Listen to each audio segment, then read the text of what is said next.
রাজ্য সরকারের তরফ থেকে 7.5 লক্ষ টাকা দেওয়ার কথা, সেইগুলো আমাকে তো কিছুই দেয়নি। রাজ্য সরকার থেকে ওই অভিযান করা হয়, তো ওরা যখন অভিযানে গেল, তাঁবু এবং স্লিপিং ব্যাগ যে ইকুইপমেন্ট খুবই খারাপ, নিম্নমানের ছিল। মানে ওখানেও দুর্নীতি? ওদের 21,000 ফুট উচ্চতাতে ফ্রস্ট বাইট হয়ে গিয়েছিল, সমস্ত আঙুল কেটে বাদ দিতে হয়েছে ফ্রস্ট বাইটে। কয়লা চুরি, গরু চুরি সব কিছু করেছে, সাথে পর্বত আরোহণের যে স্বপ্ন সেটাকেও নষ্ট করে দিয়েছে। অন্নপূর্ণায় বলা হয় যে প্রতি 4 জন পর্বত আরোহণ করলে একজনের মৃত্যু অবধারিত। এত ডেঞ্জারাস কেন অন্নপূর্ণা? তো অনেক পর্বতারোহী দেখেছি যে হার্ট ফেলিওর হয়ে গেছে আমার চোখের সামনে, কিছু করার নেই, মানে সেই কাটা ছাগলের মতো যন্ত্রণায় হাত পা ছুঁড়ছে, যেখানে অক্সিজেন এতটাই কম, মেডিকেল সায়েন্সেই ওটাকে ডেথ জোন বলে। কলকাতা থেকে তুমি এভারেস্টের সামিট পর্যন্ত গেছো, কিভাবে গেছো, কিভাবে উঠেছো? আমাকে ওইখানটায় পুরো আছাড় মেরে ফেললো, পুরো একটুর জন্য বেঁচে গেলাম যে আমি একটা ডেড বডির ওপরে গিয়ে পড়েছি, আটকে গেছি। 6টা সিংহ জয় করেছে। কখনো এমন হয়েছে তোমার সাথে যারা রয়েছে তাদের মধ্যে কারোর মৃত্যু হয়েছে? 2013-তে যে ক্লাউড বাস্ট হলো উত্তরাখণ্ডে, সেই সময় আমরা প্রায় 21,000 ফুট উচ্চতাতে ছিলাম, এবং যে মেঘটাতে ক্লাউড বাস্ট হয়েছিল সেই মেঘের ভেতরে আমরা ছিলাম। চন্দননগরের একটা মেয়ে, পরিবারের অবস্থাও খুব একটা বেশি ভালো না। তুমি এই ইন্সপিরেশনটা কোথা থেকে পাচ্ছ যে আমাকে পর্বতে উঠতে হবে? আমার যেন একটা বিশ্বাস আছে, জানি না, ছোটবেলা থেকে পাহাড়কে বললে যেন সেটা সমাধান হয়ে যায়, পাহাড় সব কিছু সমাধান করে দেয়। তুমি প্রথমবার মানাসলু গেলে, সেবার 12 লক্ষ টাকার লোন নিয়েছো। তারপরে তুমি গেলে ধওলগিরি, First Indian lady without oxygen, Dhaulagiri summit. Congratulations. তারপরে তো অনেক টাকার দরকার হয়েছে, তো সেগুলো তুমি কি করে ম্যানেজ করলে? বাড়ি বন্ধক রেখে, দলিল বন্ধক রেখে লোন নিয়েছিলাম। বাড়ি বন্ধ রেখেছো? সেইভাবে কোনো খরচা নেই, শুধু খাওয়া দাওয়াটা ডিম সেদ্ধ, আলু সেদ্ধ এইভাবেই খাওয়া হয়ে যায়। কোনটা বেশি কঠিন, পাহাড়ে ওঠা নাকি জীবন যুদ্ধ? আমার কাছে জীবন যুদ্ধটা বেশি কঠিন হয়ে গেছে। নমস্কার, আপনি দেখছেন মিঠুন বলছি পডকাস্ট শো, আর আমি রয়েছি মিঠুন আপনার সাথে। আমাদের এই পডকাস্ট শুধু আড্ডা নয়, এটা চিন্তার খোরাক। আজকে অডিয়েন্সদের কাছে একটা ছোট্ট রিকোয়েস্ট করব, আপনি কিছু সময়ের জন্য আপনার চোখ বন্ধ করুন, একটা সিচুয়েশন ভাবুন। আপনি একটা পর্বতের প্রায় 29,000 ফুট উচ্চতায় দাঁড়িয়ে আছেন। আপনার কাছে থাকা অক্সিজেনের সিলিন্ডারে অক্সিজেন ধীরে ধীরে কমে আসছে, আর আপনার পাশে রয়েছে একটা গভীর খাদ। এরই মধ্যে শুরু হয়েছে প্রবল তুষার ঝড়। আপনি নিজেও জানেন না এখান থেকে আপনি বেঁচে ফিরতে পারবেন কি না। আপনার চারিদিকে শুধু বরফ আর বরফ, নিচ থেকে সাহায্য আসবে কি না তাও জানেন না। একবার ভাবুন এই সিচুয়েশানে আপনার মানসিক অবস্থা কেমন হবে। আজকে আমাদের যিনি গেস্ট, তিনি এই সিচুয়েশানে টানা 22 ঘন্টা দাঁড়িয়েছিলেন। তিনি জানতেন তিনি যদি চোখ বন্ধ করেন তাহলে তিনি মারা যাবেন। তো আমাদের সাথে রয়েছেন পিয়ালি বসাক। দিদি, কেমন আছো? ভালো আছি, তোমরা সব ভালো আছো তো? আমি ভালো আছি দিদি, তুমি এসেছো, আমরা খুবই খুশি হয়েছি। দিদি, একবার বলো যে ওই সিচুয়েশানে মা কালুর উপরে তুমি প্রায় 8,000 মিটার উচ্চতায় তুমি দাঁড়িয়েছিলে, তোমার কীরকম ফিলিং হচ্ছিল? আমার কি বলবো, মানে অন্যান্য মানুষরা বেশি ভয় পেয়ে যায়, কিন্তু আমার ক্ষেত্রে আমি ছোটবেলা থেকে পাহাড়ে যাচ্ছি তো, এবং পাহাড় আমার এত ভালো লাগে, মানে সমতলের থেকে আমি যেন পাহাড়ে বেশি ভালো থাকি, এবং পাহাড়ের সাথে আমি মানে সবসময় কথা বলে যাই, একা থাকতে আমি বেশি ভালোবাসি পাহাড়ে, যে কারণে সেই মানসিকতা অভ্যেস বা ভালো লাগাটা ছিল বলে আমার কিন্তু এতটুকু অসুবিধা হয়নি। কিন্তু আমি যদি ভয় পেয়ে যেতাম, আমার কিন্তু হার্ট ফেলিওর হয়ে ওখানে আমার মৃত্যু হয়ে যেতে পারতো। কিন্তু পাহাড়ের প্রতি যে ভালোবাসা ছিল, ওই যে কত ঘন্টা তো আমি নিজেও জানি না, কারণ আমি চোখ বন্ধ করেছিলাম, তখন আমি তুষার অন্ধত্ব হয়ে গিয়েছিলাম। ওটা পার্মানেন্ট নয়, টেম্পোরারি অন্ধত্ব, তুষার ঝড়ের ইউভি রে। আমরা তো বায়ুমণ্ডলের ওপরে থাকি, ওই উচ্চতাটা বায়ুমণ্ডলের ওপরে চলে যাই আমরা, তো এই যে অতিবেগুনি রশ্মি, ক্ষতিকর রশ্মিগুলো চলে আসে, তো ওই কারণে আমার চোখে সেই সময় তুষার অন্ধত্ব হয়ে গিয়েছিল। তো যে কারণে, এবং সময়ের কোনো জ্ঞান ওখানে ছিল না, ঘড়ি নেই, কিছু নেই, কখন দিন হচ্ছে কখন রাত হচ্ছে কিছু জানতে পারছি না। হ্যাঁ, তো পরে যখন হিসাব করে দেখছি, মানে হয়তো 2-3 দিন ওরকম হয়ে যাওয়ারই কথা, এবং আমি কন্টিনিউ মা কালুর সাথে কথা বলে গেছি, পাহাড়ের সাথে কথা বলে গেছি। মানে অনেক জীবনের কথা তো থাকে যে সবসময় প্রকাশ্যে হয়তো বলা যায় না, হয়তো ভবিষ্যতে বলবো, হয়তো এই সময়টা এখনও আসেনি বলতে পারবো, কিন্তু মনের মধ্যে একটা ওটা চাপ সৃষ্টি করে, কষ্ট লাগে। কিন্তু আমার যেন একটা বিশ্বাস আছে, জানি না ছোটোবেলা থেকে, পাহাড়কে বললে যেন সেটা সমাধান হয়ে যায়, পাহাড় সব কিছুর সমাধান করে দেয়, এবং হয়েওছে আমার জীবনে সেই রকম। তো সেই অনেক কিছু ঘটনা ছোটোবেলা থেকে, অনেক কষ্ট, অনেক লড়াই, হয়তো মা বাবাকেও বলতে পারিনি, সেইগুলো মা কালুর সাথে পুরো বলে গেছি। কখন দিন কখন রাত কিছু জানি না, শুধু মা কালুর সাথে কথা বলে ওই গেছি। পরিস্থিতিটা একটুখানি এক্সপ্লেন করো যে ওই সময় কি রকম সিচুয়েশন ছিল। কিন্তু আমার মনের মধ্যে তো এটা, কিন্তু বাইরে তো নরকের মতো পরিস্থিতি, তুষার ঝড় চলছে, খোলা আকাশের নিচে, এরকম খাড়াই বরফের দেওয়াল, ওখানে খাড়াই বরফের দেওয়ালে আমরা যে জুতোয় লোহার কাঁটা লাগে, ক্র্যাম্পন, লোহা বলতে স্টিল, আরও অ্যালয় যেটা বলে, বিভিন্ন রকম ধাতু মিশিয়ে, ওটা স্টিলের থেকেও কঠিন হয়, সেই রকম কাঁটা লাগাতে হয়, পিঠে ব্যাগ, জল জমে বরফ হয়ে গেছে, খাবার দাবার কিছু নেই দুদিন ধরে, কারণ আগের দিন সন্ধেবেলা থেকে আমি সামিট শুরু করেছিলাম, সারা রাত সামিটের জন্য আরোহণ করতে হয়, চূড়ায় আরোহণ করার জন্য, পরদিন সকালে সামিট হয়েছে। তারপরে নিচে নামবার সময় তুষার ঝড় এসে যায়, এবং তার মধ্যেও একজন বিদেশি পর্বতারোহী ফাটলে পড়ে গিয়েছিল, তাকে বাঁচাতে গিয়ে আমার ওই আবার অ্যাক্সিডেন্টটা ঘটেছিল। তো সেই অবস্থায় চারিদিকে ওই ফাটল, এবং মাকালুতে ওই জায়গাটা এতটাই কঠিন বরফ, মানে পাহাড়ের কিছু কিছু জায়গায় কী হয়, এমন একটা ডিরেকশানে থাকে যেখানে হয়তো সূর্যের আলোটা এসে পৌঁছয় না, পড়ে না কোনো সময়, এবার ঠান্ডা হাওয়ার ধাক্কাটাও একদম ডাইরেক্ট গিয়ে ওই বরফের দেওয়ালে ওপর পড়ছে, তখন কি ওই আইসটা ওখানে এমনি মানে লোহার মতো কঠিন হয়, এমনি -50-60 ডিগ্রি সেন্টিগ্রেড তাপমাত্রা নর্মালি থাকে, গরমকালে সূর্যর তাপের মধ্যেও -50-60 ডিগ্রি ওইখানে হাওয়া বা বরফের তাপমাত্রা থাকে। এইবারে যখন তার উপরে যখন সূর্যের আলো আসছে না, বা ওই তুষার ঝড় এসে গেল, আরও ওটা ঠান্ডা হয়, ওই জায়গাটা মানে প্রচণ্ড হার্ড আইস। এবারে আমি আবার শীতকালে গিয়েছিলাম মাকালু অভিযানে, এই 26 সালে।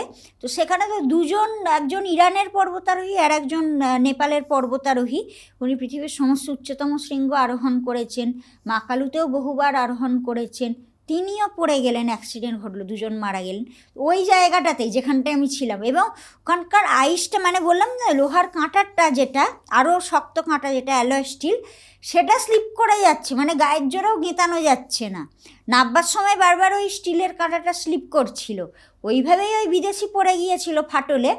তো সেই জায়গায় তোমাদের তো সেফটি রোপ থাকে, তাহলে পড়ে গেলে কেন, মানে পড়ে যাচ্ছিল কেন? থাকলেও মানে সেফটিটা তো জাস্ট কী থাকে, ওটা তো একটা, মানে যে আমরা ফিস্ট রোপ লাগাই, তার মধ্যে কোমরে যে আমরা যে হারনেস লাগাচ্ছি, তার সাথে একটা ক্যারাবিনার জাস্ট লাগানো থাকে, ক্যারাবিনারটা একটা আংটার মতো।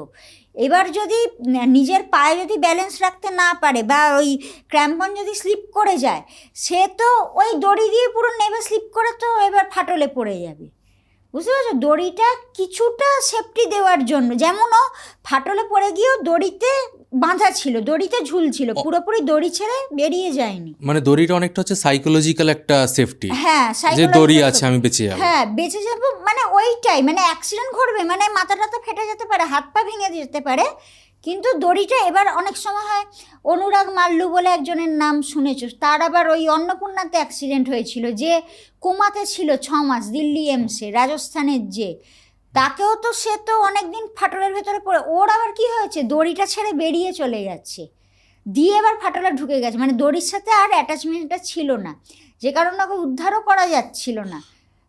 তুমি ওখানে আটকে পড়লে কেন? মানে তোমার সাথে তো শেরপারা ছিল। হ্যাঁ, শেরপা যিনি ছিলেন, এবার উনি আর কি আমাকে ছেড়ে চলে গেলেন। এবার আমার যখন ওই যে বিদেশিকে তোলার সময় তো অনেকটা টাইম চলে গেছে, 3-4 ঘন্টা, ওখানে আমরা রেস্কিউ করছি বলি, কিন্তু মুখে বলা আর কাজটা করা তো সমান জিনিস নয়। তো ওই তুষার ঝড়ের মধ্যে ওঠাতে ওঠাতে এবার ওর পা থেকে ক্র্যাম্পন ট্যাম্পন সব খুলে বেরিয়ে গিয়েছিল, পায়ে যে লোহার কাঁটাটা সেটা খুলে বেরিয়ে গেছে, তো আর আইসটা তো পুরো পিচ্ছল একদম, মানে ওই লোহার কাঁটা না গিয়ে থাকতেই পারবে না ওখানে, তার উপর তো এরকম খাড়াই ঢাল। এবার তাকে যতবার ফাটল থেকে তোলা হচ্ছে, স্লিপ কেটে আবার ফাটলে ঢুকে যাচ্ছে। এবার ওর যেহেতু পায়ে কাঁটাটা নেই, কোনোভাবে ও নিজেকে তো আটকাতে পারছে না, তারপরে ওই তুলে কোনো রকমের দড়ি টড়ি দিয়ে ভালো করে বেঁধে রাখা হলো, আবার দড়ি কম পড়ে গেছে, সেই সব দড়ি আবার ওপর থেকে কেটে আনতে হলো, হ্যাঁ, যাতে আমাদেরও বিপদ না হয়, এক্সট্রা আর দড়িও এই ছিল যে না। সময়টা তুমি ছিলে যখন তোমরা রেস্কিউ করছো বা তুমি এত সময় ধরে অপেক্ষা করছো, হ্যাঁ এটা তো তোমরা ডেথ জোনের ভিতরে ছিলে। হ্যাঁ, ডেথ জোনের ওপরে। এবার এই ডেথ জোনটা কি আসলে? ডেথ জোন হচ্ছে 26,000 ফুট। এমনিতেই দেখবে যে 11-12 হাজার ফুট থেকে সিরিয়াস মানে হাই অল্টিটিউড সিকনেস শুরু হয়ে যায়, কিন্তু যারা ধরো বেড়াতে যায় বা ট্রেকিংয়ে যায় দেখবে ওই উচ্চতাতে অনেক মারা গেছে, এরকম ঘটেছে। অক্সিজেন ক্রমশ কমতে থাকছে যত উপরে যাচ্ছ। এইবারে কমতে কমতে 26,000 ফুট জায়গাটা এমন হয়ে যায় যেখানে অক্সিজেন এতটাই কম, মেডিকেল সায়েন্সেই ওটাকে ডেথ জোন বলে। মানে মানুষ তো ছেড়ে দাও, কোনো ওখানে কোনো উদ্ভিদ নেই, প্রাণী নেই, এমনকি ভাইরাস ব্যাকটেরিয়াও নেই। মানে কোনো প্রাণী বা জীবাণু ওখানে সার্ভাইভ করতেই পারে না। কেন পারে না? অক্সিজেন এত একদমই নেই। মানে বাতাসে যে অক্সিজেন, কোনো প্রাণী সার্ভাইভ করার জন্য যে অক্সিজেন দরকার সেইটাও নেই। আর হচ্ছে যে ঠান্ডা, মানে -50-60 ডিগ্রি তো বলছি গরমকালেই থাকে, শীতকালে তো আরও বেশি ঠান্ডা থাকে। তুষার ঝড় চলে, আরও ঠান্ডা হয়ে যায়।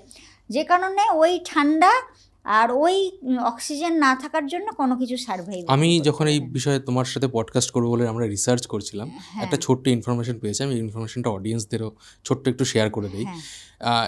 আমাদের পৃথিবীর বায়ুমণ্ডলে একটা ছোট্ট লেয়ার আছে 9 থেকে 16 কিলোমিটার যে ডিস্টেন্স। তো এই 9 থেকে 16 কিলোমিটারের মধ্যে যে হাওয়াটা বইতে থাকে ভীষণ স্পিডে বয়, ওটা প্রায় 150 থেকে 200 কিলোমিটার, ওটাকে বলা হয় জেট স্ট্রিম। এই যে কারণে অনেক প্লেন ওই উচ্চতায় চলে গেলে তাদের কম জ্বালানিতে তারা অনেকটা ডিস্টেন্স পার করতে পারে। তো এই যে ডেথ জোন যেটা দিদি বললেন, সেটা হচ্ছে 8 কিলোমিটারের কাছাকাছি, মানে 8 কিলোমিটার বা 8.5 কিলোমিটার হলো, তাহলে সেটা ওই জেট স্ট্রিমের কাছাকাছি। ফলে ওই জায়গাটা ভীষণ পরিমাণে তুষার ঝড় হয়। 8,848 মিটার মানেই তো 9 কিলোমিটার কাছাকাছি। তো আমরা তো জেট স্ট্রিমের ওইখানেই আমরা থাকি, এবং হচ্ছে বায়ুমণ্ডলের ওপরে, মানে আমরা যে পৃথিবীর পৃষ্ঠতে আছি এখানে তো বায়ুমণ্ডলের নিচে আছি আমরা। আর আমরা সেই স্তরটার ওপরে চলে যাই যেখানে ওই ক্ষতিকর রশ্মিগুলো পুরো ডাইরেক্ট, মানে ওজোন স্তরের ওপরে আমরা থাকছি। যে কারণে ওই যে ইউভি রে, যেগুলো অতিবেগুনি রশ্মি, সমস্ত ক্ষতিকর রশ্মি ডাইরেক্ট চলে আসে। এটাও একটা কারণ কোনো ওখানে প্রাণী, জীবাণু, উদ্ভিদ কোনো কিছু বেঁচে থাকতে পারে না, কারণ ক্ষতিকর রশ্মির মধ্যে তো বাঁচবে না। আমরাও কিছুক্ষণ ওই যে সানগ্লাসটা খুললে ওই যে আমার তুষার অন্ধত্ব হয়ে গিয়েছিল চোখে। তো ওই কয়েক মিনিটের মধ্যেই যদি চোখ অন্ধ হয়ে যায় তাহলে তো কারোর বেঁচে থাকাই ওখানে সম্ভব নয়। এবং স্কিন টিনও তো পুরো ক্যান্সার হয়ে যাবে, নানা রকম। মানে ওখানে এক মিনিট থাকা মানে পুরো মৃত্যুর কাছাকাছি থাকা। একদম।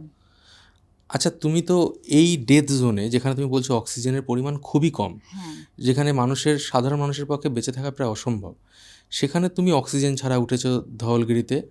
আর মাউন্ট এভারেস্টে তুমি অক্সিজেন ছাড়া গেছো। আমি তো অক্সিজেন ছাড়াই করছিলাম, কিন্তু এই যে তুষার ঝড় এসে গেল, যেটা তো জানো তুষার ঝড়ের ব্যাপারটা। তো যে কারণে ওই হিলারি স্টেপ থেকে একদম ওটা চূড়ার কাছে 50-60 মিটার আর বাকি ছিল ওইটুকুই, তাও শেরপাশা জোর করে অক্সিজেন লাগিয়ে দিয়েছিল। আমার কিন্তু শারীরিক কোনো অসুবিধা হচ্ছিল না। এবং আমরা মানে যেটা শুনেছ যে ইনটু দ্য থিন এয়ার বলে যে বইটা লেখাও হয়েছে 1996 সালে, যারা পৃথিবীর সেরা সেরা সব পর্বতারোহীরা ছিল তারা এভারেস্ট অভিযান করছিলেন, এবং ওয়েদার ফোরকাস্ট দেখেই অভিযান হয় যে যখন হাওয়ার স্পিড কম থাকবে সেইভাবেই করছিলেন। কিন্তু সাবমিট করে নামবার পথে হঠাৎ তুষার ঝড় এসে যায়। সেই তুষার ঝড়ে কীভাবে এক এক করে সবাই মারা যান, যে 1-2 জন বেঁচে ফিরেছিলেন ওনারাই বই লেখেন, এবং পরবর্তী সেটা থেকে হলিউডে ফিল্মও হয়েছে, অনেকবার হয়েছে ওটা নিয়ে ফিল্ম, 2-3টে সিনেমা করা হয়েছে। তো সেইখানে ওই যে কীভাবে মারা পড়লো। এবং নেপালের যিনি মহিলা প্রথম এভারেস্ট আরোহণ করেছিলেন, পাসাংলামু শেরপা, উনিও কিন্তু সামিট করার পর নিচে নামবার পথে তুষার ঝড় আসে এবং মারা যান। এবং ওনার সাথেও 2 জন শেরপা ছিল, উনি নিজেও শেরপা, 3 জন শেরপা, 3 জনেই মারা যান। তো সেই সব ঘটনা কিন্তু আমার মাথায় ঘুরছিল। তা সত্ত্বেও যখন মানে আমার এই পরিস্থিতিটা পড়তে হয়েছে ফান্ডের সমস্যার জন্য, কারণ নেপাল সরকারের যে নিয়ম আছে যে অভিযানে যাওয়ার আগে যে অভিযানের যে অ্যারেঞ্জমেন্ট, তারপর পারমিট ফিজ সমস্ত কিছু আগে নেপাল সরকারকে জমা করে দিতে হয়, সেইটা আমার করতে পারছিলাম না, করা হচ্ছিল না। ক্রাউড ফান্ডিং হচ্ছিল, ওদিকে আমার লোনের চেষ্টা হচ্ছিল, ঘর বাড়িও তো বন্ধক রেখে দিয়েছিলাম, এইসব করতে তো দেরি হয়ে গেছে। এবার আমাদের যেটা বলে ওয়েদার উইন্ডো, মানে ওখানে সবসময় ঝড় চলছে, হাওয়ার ওই যে বললে জেট স্ট্রিমের কাছাকাছি আমরা থাকি, সবসময় ওখানে ওই স্পিডে হাওয়া চলছে, তারপরে ধস নামছে, তার মধ্যে আমাদের 1-2 দিন পাওয়া যায়, যার মধ্যে ওই সামিট করে আমাদের নেমে আসতে হবে, কারণ প্রায় তো 9 কিলোমিটারের কাছাকাছি আমরা পৌঁছে যাচ্ছি ওই উচ্চতায়। তো সেই ওয়েদার উইন্ডোটা ক্রস করে চলে গেছে, আমি তখনও টাকা জমা করতে পারিনি। এবার সেই কান্না কাটিয়ে দিকে তো লাইব্রেরিস বাড়বেই, ওখানে এমনিই মানুষের ভালো ওয়েদার, সুস্থ স্বাভাবিক অবস্থায় হার্ট ফেলিওর হয়ে মানুষ মরে যাচ্ছে, ব্রেন স্ট্রোক হয়ে মানুষ মরে যাচ্ছে, মাল্টি অর্গান ফেলিওর হয়ে যাচ্ছে। তার মধ্যে আমার ওই মাথায় চাপ, এই লোন নেয়ার চাপ, মাথায় টেনশান, ওদিকে আমাকে যেতে দেবে না, ভয় দেখাচ্ছে, বলছে পারমিট ছাড়া চলে গেলে আমার জেল হয়ে যাবে, সারা জীবনের জন্য আর অভিযান করতে পারবো না, ব্যান করে দেবে। এই অভিযানের ব্যাপারে শুনবো, তার আগে আমি একটু কলকাতায় ফিরে আসি। হ্যাঁ তুমি কলকাতায় বড় হয়েছো, হ্যাঁ কলকাতা থেকে তুমি এভারেস্টের সামিট পর্যন্ত গেছো, হ্যাঁ। একটু এক্সপ্লেন করো কিভাবে গেছো, কিভাবে উঠেছো, এটা একটু এক্সপ্লেন করো। প্রথমত চন্দননগরে এইদিকে একটা সুবিধা যে রক্সোল মিথিলা এক্সপ্রেস, আমি ট্রেনেই যাতায়াত করি, ফ্লাইট টাইটে যাই না। এবং অনেকে দেখবে যে সব দল বল নিয়ে, লোক বল নিয়ে যায়, আমার সেই রকম হয়তো লোক বলও নেই যে নেপাল গিয়ে বেস ক্যাম্প অব্দি আমাকে পৌঁছে দেবে। আমি সম্পূর্ণ একাই গেছি, চন্দননগর থেকে বাড়ি থেকে এসে স্টেশন, এবং সঙ্গে তোমার 100 লিটার 150 লিটারের বড় বড় ডাফেল ব্যাগ দুটো, পিঠে ওই যে ভারী রুকস্যাক, সমস্ত কিছু নিয়ে একাই স্টেশনে এসছিল মানুষজন আমাকে। বাবার তখন ব্রেন ড্যামেজ ছিল, কিন্তু একটু ধরে ধরে হাঁটাচলা করানো যেত, মাও এসছিল। দিয়ে ওই যারা আমাকে ভালোবাসেন, ক্রাউড ফান্ডিং করছিলেন মানুষজন, তারা এসে ট্রেনে তুলে দেয়, দিয়ে পুরো আমি একা গেছি। এবার ওখানে তো ধরো রক্সৌলে পৌঁছলাম, ওখান থেকে এবার ক্রস করা, বর্ডার ক্রস করা, এবার সব কিছু সেই টোটো হোক বা ঘোড়ার গাড়ি হোক, সব মালপত্র চাপানো নামানো, বারবার ব্রেক জার্নি করতে হয়, তো একটা করে একটা বর্ডার কাছে নামলাম, ওখান থেকে আবার বর্ডার ক্রস করলাম, আবার বর্ডার পেরিয়ে আর একটা গাড়িতে তুললাম, টাটা সুমুতে তোলা, সেখান থেকে কাঠমান্ডু পৌঁছনো। সেখানে এবার আমি হচ্ছে যে বড় হোটেলে আমি থাকতে পারতাম না, এই যে বলছি টাকার সমস্যা, এজেন্সি অতটা আমার দায়িত্ব নিত না, নিজেই ধরো আমি ছিলাম পশুপতিনাথে ধর্মশালা যেটা গৌশালা ধর্মশালা, তো ধর্মশালাতে থেকেই আমি কিন্তু অভিযান করেছি, কোনো বড় হোটেলে নয়, অন্যরা যেমন থাকে। তো সেইখানে কোনো লিফট ফিপ নেই, হ্যাঁ, ওপরে তিনতলার ঘরে ওই ভারী ভারী ব্যাগ নিজে করে কত ভারী ছিল ব্যাগগুলো? ওইগুলো তো মানে 50-60 কেজির কাছাকাছি হয়েই যাবে, কারণ 100-150 লিটারের ব্যাগ তো, আর ভারী ভারী সমস্ত তো ইকুইপমেন্ট, 1.5-2 মাসের আর আমার তো সব ইকুইপমেন্ট ভারী ভারী হয় না, সব মেটালের তৈরি সব কিছু। তো সেই তোলা, আবার যখন ওখান থেকে অভিযানে যাব সেই নামানো, এই সব করে তারপর তো বেস ক্যাম্প যাওয়া শুরু হলো। প্রথমে গাড়ি করে গেলাম, তারপরে না আমরা গেলাম বেস ক্যাম্প, সেই সময় লুকলা অবধি ফ্লাইট আছে, লুগলা অবধি আমরা গেলাম ফ্লাইটে। এবার লুগলা থেকে ট্রেকিং শুরু হলো, আর একটা হয় শাল্লেরি দিয়ে, অভিযানে যাওয়ার সময় শাল্লেরি দিয়ে কেউ ট্রেকিং স্টার্ট করে না, লুগলা দিয়েই সবাই করে। তবে আমি অন্য একটা সময় তার আগে 2018 সালে শাল্লেরি থেকে ডাইরেক্ট হেঁটে যাওয়া শুরু করেছিলাম, শাল্লেরি আরও অনেকটা নিচে। এবার লুগলা থেকেও তাও লাগবে 7-8 দিন বেস ক্যাম্প পৌঁছবো, হেঁটে হেঁটে যাচ্ছ ট্রেকিং। থাকছো কোথায় মাঝখানে? ওখানে তোমার গ্রাম আছে, ট্রেকার্স হাট, টি হাউস যেগুলো বলে। তবে ওই রুটে যেহেতু প্রচুর যায়, বিদেশিরা যায় প্রচুর ট্রেকিং, এভারেস্ট বেস ক্যাম্প তো প্রচুর যায়, মানে তোমার এই দুর্গা পুজো জগদ্ধাত্রী পুজোর মতো গিজগিজে ভিড় হয়ে যায়, এখন সব ট্রেকিংয়ে যাচ্ছে। তো যে কারণে ভালো ভালো থাকার জায়গা আছে ওখানে, বিদেশিরা তো এমনি সেমনি জায়গা থাকবে না। তো তারপরে আমরা বেস ক্যাম্প পৌঁছলাম, বেস ক্যাম্পে তাঁবুতে থাকা। তো তারপরে তো বেস ক্যাম্প থেকে ওই খুম্বু আইসফল পেরিয়ে ক্লাইম্বিং শুরু হলো। এবার বেস ক্যাম্পে থাকার পরে তোমার বেস ক্যাম্পে কি কতদিন থাকতে হয় এবং ওখানে তোমার কি কি প্রিপারেশন নিতে হয়? বেস ক্যাম্প হচ্ছে যে এবার ওখান থেকে তো অ্যাক্লেমাটাইজেশনও আরও ব্যাপার আছে। অ্যাক্লেমাটাইজেশনটা কি? অ্যাক্লেমাটাইজেশন হচ্ছে ওই অধিক উচ্চতার সাথে মানিয়ে নেওয়া, শরীরকে মানিয়ে নেওয়া। এবার ওখানে অর্গ্যানের পুরো মানে যে কাজ করার ক্ষমতাটা পুরো বদলে যায়, কারণ ওখানে যেহেতু অক্সিজেন কম, প্রচুর পরিমাণে হিমোগ্লোবিন তৈরি করতে হবে শরীরকে। তো যে কারণে কিডনি, লিভার এগুলোও কিন্তু হিমোগ্লোবিন তৈরি করতে সাহায্য করে। তো যত এবার এক একজনকার এক এক রকম লাগে, যেমন আমার 1-2 দিনেও অ্যাক্লিমাটাইজেশন হয়ে গেছে। আমি দেখেছি আমি বেস ক্যাম্প পৌঁছে 1-2 দিনের মধ্যে আমি ওপরের হাই ক্যাম্পে চলে গেছি, কোনো আমার সমস্যা হয়নি। উপরের হাই ক্যাম্পে গিয়ে আবার ফিরে আসো? হ্যাঁ, ক্যাম্প 1 ক্যাম্প 2 করে আবার নিচে চলে আসি। কেন ফিরে আবার। আসো কেন? এইটাই হচ্ছে অ্যাক্লেমাটাইজেশন, রোটেশন করতে, তার উপর হচ্ছে যে রুট ওপেন করতে হবে। এবার ওখানে গিয়ে তো তোমার খুঁজে বার করতে হবে, ওখানে তো আর এরকম রাস্তা নেই যে এই রাস্তা ধরে ধরে চলে গেলাম, তা নয়। এবার ওখানে প্রতি ঘন্টায় ঘন্টায় পরিস্থিতি চেঞ্জ হয়ে যাচ্ছে, বরফের দেওয়াল, ওখানে কোনো কিছু স্টেবল নয়। 1 ঘন্টা আগে যেরকম জায়গাটা দেখছো, কয়েক ঘন্টা পর দেখবে জায়গাটা বদলে গেছে, বরফের ধস নেমে গেছে। যে বরফের দেওয়ালটা ছিল সেখানে আর ওই বরফের দেওয়ালটা নেই, অন্য একটা বরফের দেওয়াল হয়তো এসে চাই করেছে ওখানে। যে ফাটলটা ছিল সেই ফাটলটা হয়তো ধসে গিয়ে আরও বড় ফাটল হয়ে গেছে, যেটা লাফিয়ে পেরোনো যেত, এখন আর ওটা দিয়ে পেরোনো যাবে না। সেরকম পরিস্থিতিতে কি করো? সেরকম পরিস্থিতিতে মানে আমরা তো সেইটা ওই খুম্বু আইসফলটা আমরা যে কারণে মাঝরাত্রিরে পেরোই, কারণ রাত্রির বেলাতে একটু বরফটা স্টেবল থাকে, ঠান্ডাটা বেশি থাকে তো একটু স্টেবল থাকে।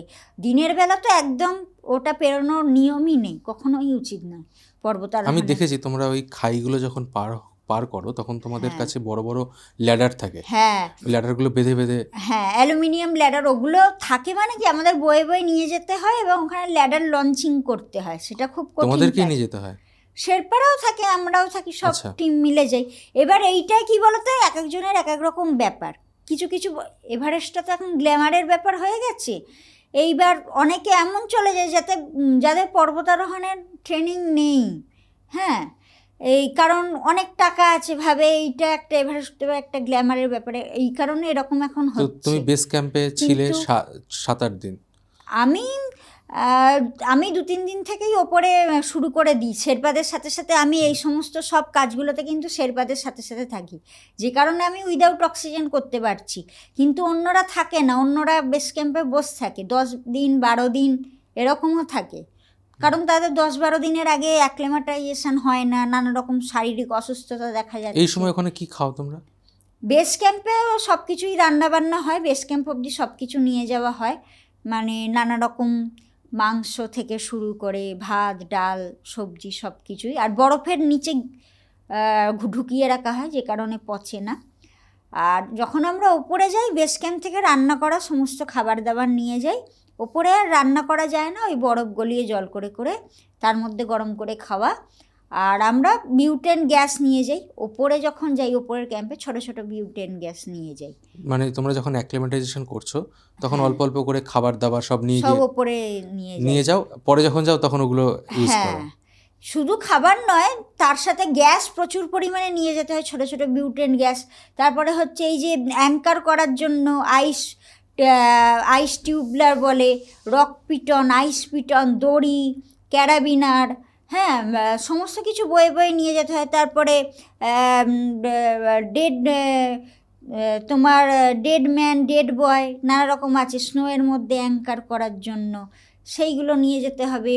তারপরে তাঁবু নিয়ে যেতে হয়, অক্সিজেন সিলিন্ডার নিয়ে যেতে হয়, প্রচুর প্রচুর জিনিস। হ্যাঁ, তো আইসেক্স আছে, হ্যাঁ, সমস্ত কিছু নিয়ে যেতে হবে। ওখানে তো এক এক কেজি তো অনেক ভারী মনে হয়। হ্যাঁ, ওখানে 5 গ্রামই মনে হবে যেন 500 কেজি। এবার যত ওপরে আমরা উঠছি তত তো তোমার অভিকর্ষ বলটা তো তত বেশি জোরালো হয়ে যাচ্ছে না উচ্চতা বাড়ার সাথে সাথে। কারণ যেটা বলে mgh মানে ভর, গ্র্যাভিটেশনাল ফোর্স, আর এইচ মানে উচ্চতা। এবার এইচ তো গুণ হচ্ছে, এই যত বাড়ছে আমাদের তো তত আমাদের জিনিসগুলো তো নিচের দিকে আরও বেশি করে টানছে, আরও বেশি ভারী লাগছে, যে কারণে এই জিনিসটা হয়। আমাদের তো উঠছি গ্র্যাভিটেশনাল ফোর্স মানে অভিকর্ষ বলের উল্টো দিকে, বিপরীত দিকে। অ্যাক্লিমেটাইজেশন হয়ে গেল, জার্নি শুরু করলে, তারপরে বলো। তারপরে তো এইবার হচ্ছে ওই রুট খুঁজে বের করা। এবার চারিদিকে তো তোমার বরফের ধস নামছে, আইসওয়াল ভেঙে ভেঙে পড়ছে, পাথর বড় বড় ভেঙে ভেঙে পড়ছে, তার মধ্যে দিয়ে আমাদের এবার খুঁজে বার করতে হয়। চারিদিকে ফাটল, একটা সমতল জায়গা না, মানে ওখানে কী বলো তো দেখাই যায় না, মানে এখান থেকে ওইখানে কি আছে তুমি জানতেই পারবে না, ডিস্টেন্সও মাপা যায় না। কারণ ভেতরে এখানে হয়তো দেখা যাচ্ছে না, একটা বরফের দেওয়াল দাঁড়িয়ে আছে, গিয়ে হয়তো দেখবে ওখানে একটা বিশাল বড় ফাটল আছে, খাদ আছে, তার নিচে নামতে হবে, নিচে দিয়ে পেরিয়ে গিয়ে আবার ওপরের আইসওয়াল দিয়ে তোমাকে উঠতে হবে, যে কারণে পাহাড়ে কোনো দিন ডিস্টেন্স মাপা যায় না, ওখানে সমান বলে কিছু নেই। তো এই করে করে যাবে, ওপর নিচ করতে করতে যেতে হবে। তারপরে তোমার ক্যাম্প 1 পৌঁছে তারপরে ক্যাম্প 2, তারপরে হচ্ছে ক্যাম্প 3 যাওয়ার পথেও একটা আইসল তো অনেক আছেই, ওভারহ্যাঙ্গিং একটা আইসল একটু আছে। তারপরে ক্যাম্প 3 থেকে ক্যাম্প 4। এবার আমি যেভাবে মুখে বলে যাচ্ছি মানে কাছে একদম, করাটা একদম। সেরম নয়।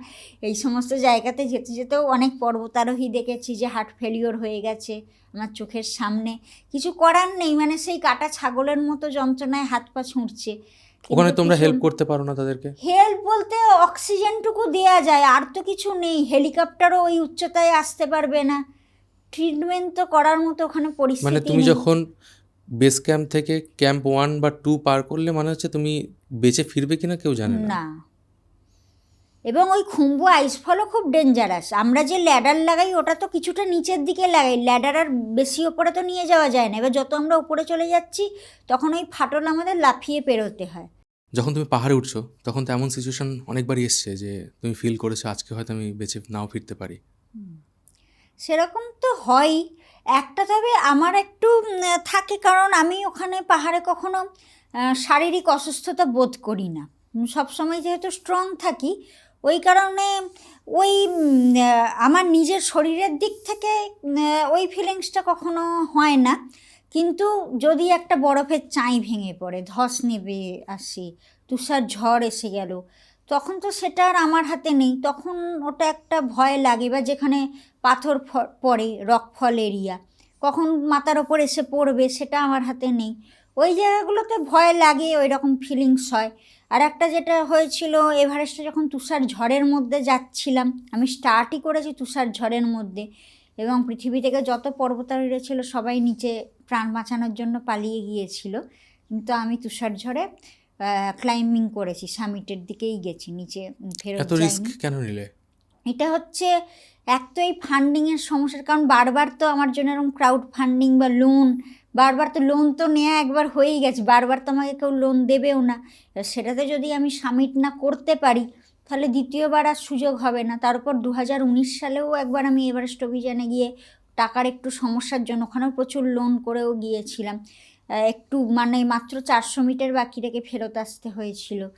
আবার 2022-এ যদি আবার আমাকে ফেরত আসতে হয়, তাহলে আর কোনো দিনও এভারেস্ট আরোহণ আমার পক্ষে সম্ভব হবে না। যে কারণে ওই যে তুষার ঝড় এসে যাওয়ার পরে রেড অ্যালার্ট জারি হয়েছিল, সবাইকে বলা হয়েছিল নিচে ফেরত আসার জন্য, কিন্তু আমি ঠিক করি যে আমি ওপরে সামিটে যাব। তো ওই তুষার ঝড়েই আমি স্টার্ট করেছিলাম ওপরের দিকে ওঠা, এবং সারা রাত তুষার ঝড়েই আরোহণ করেছি। পরদিন সকালে চূড়ায় পৌঁছেছিলাম, এবং আমি তো অক্সিজেন ছাড়া যাচ্ছিলাম তার ওপর। ঝড়ে আমার সব মুখের চামড়া টামড়াও খুবলে গিয়েছিল, চোখ টোক খুবলে গিয়েছিল। তারপরে যে ধস নামছিল, তুষার ঝড় হলে তো আমার সাথে সাথে ধসও নামে, কারণ পাহাড়ের ঢালে যখন প্রচুর পরিমাণে বরফ জমে যায় সেটা ধস আকারে নেমে আসে। এবার আমি যখন অক্সিজেন ছাড়া আরোহণ করছিলাম, যার ফলে কি প্রচুর সমস্ত শক্তি দিয়ে তো আমি শ্বাস প্রশ্বাসটা নিচ্ছিলাম, তো মুখ দিয়ে নাক দিয়ে মুখ দিয়ে হাঁ করে করে শ্বাস প্রশ্বাস নিচ্ছিলাম। সে ওপর থেকে ধস এসে মুখের মধ্যে ঢুকে যাচ্ছে, বরফ পুরো ঢুকে যাচ্ছে মুখের ভেতরে। হ্যাঁ, সেই সব। তারপরে যখন তুষার ঝড়ে ধাক্কা মেরে ফেলে দিচ্ছে আমাকে, এবং শেরপা স্যার কি মানে উড়িয়ে উড়িয়ে আছাড় মেরে মেরে ফেলছিল। তোমার সাথে কেউ ছিল?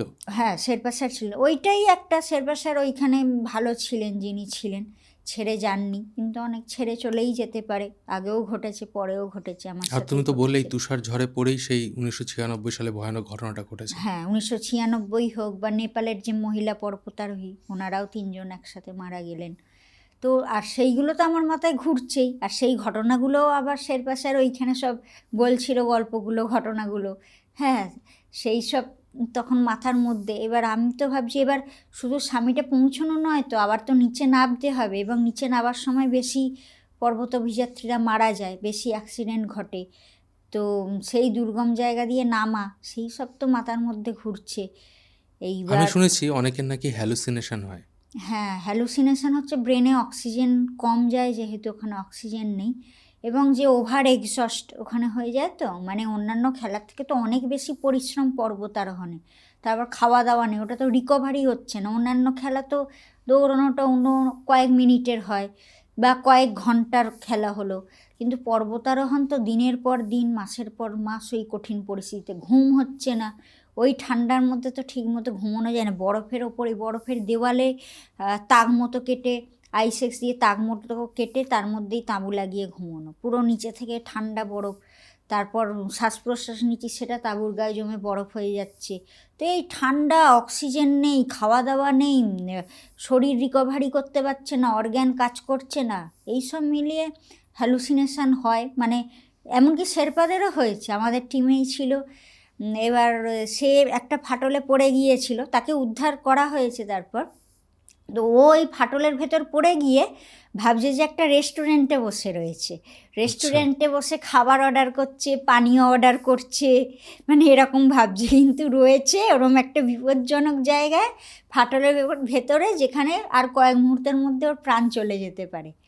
তো সেই বিপদটা সে বুঝতেই পারছে না, ভাবছে রেস্টুরেন্টে বসে খাবার অর্ডার করছে, পানীয় অর্ডার করছে। আমি শুনেছি অনেকের নাকি এটা- এমনও হয় যে হ্যাঁ, গরম লাগে প্রচন্ড। গরম তো লাগেই, হ্যাঁ।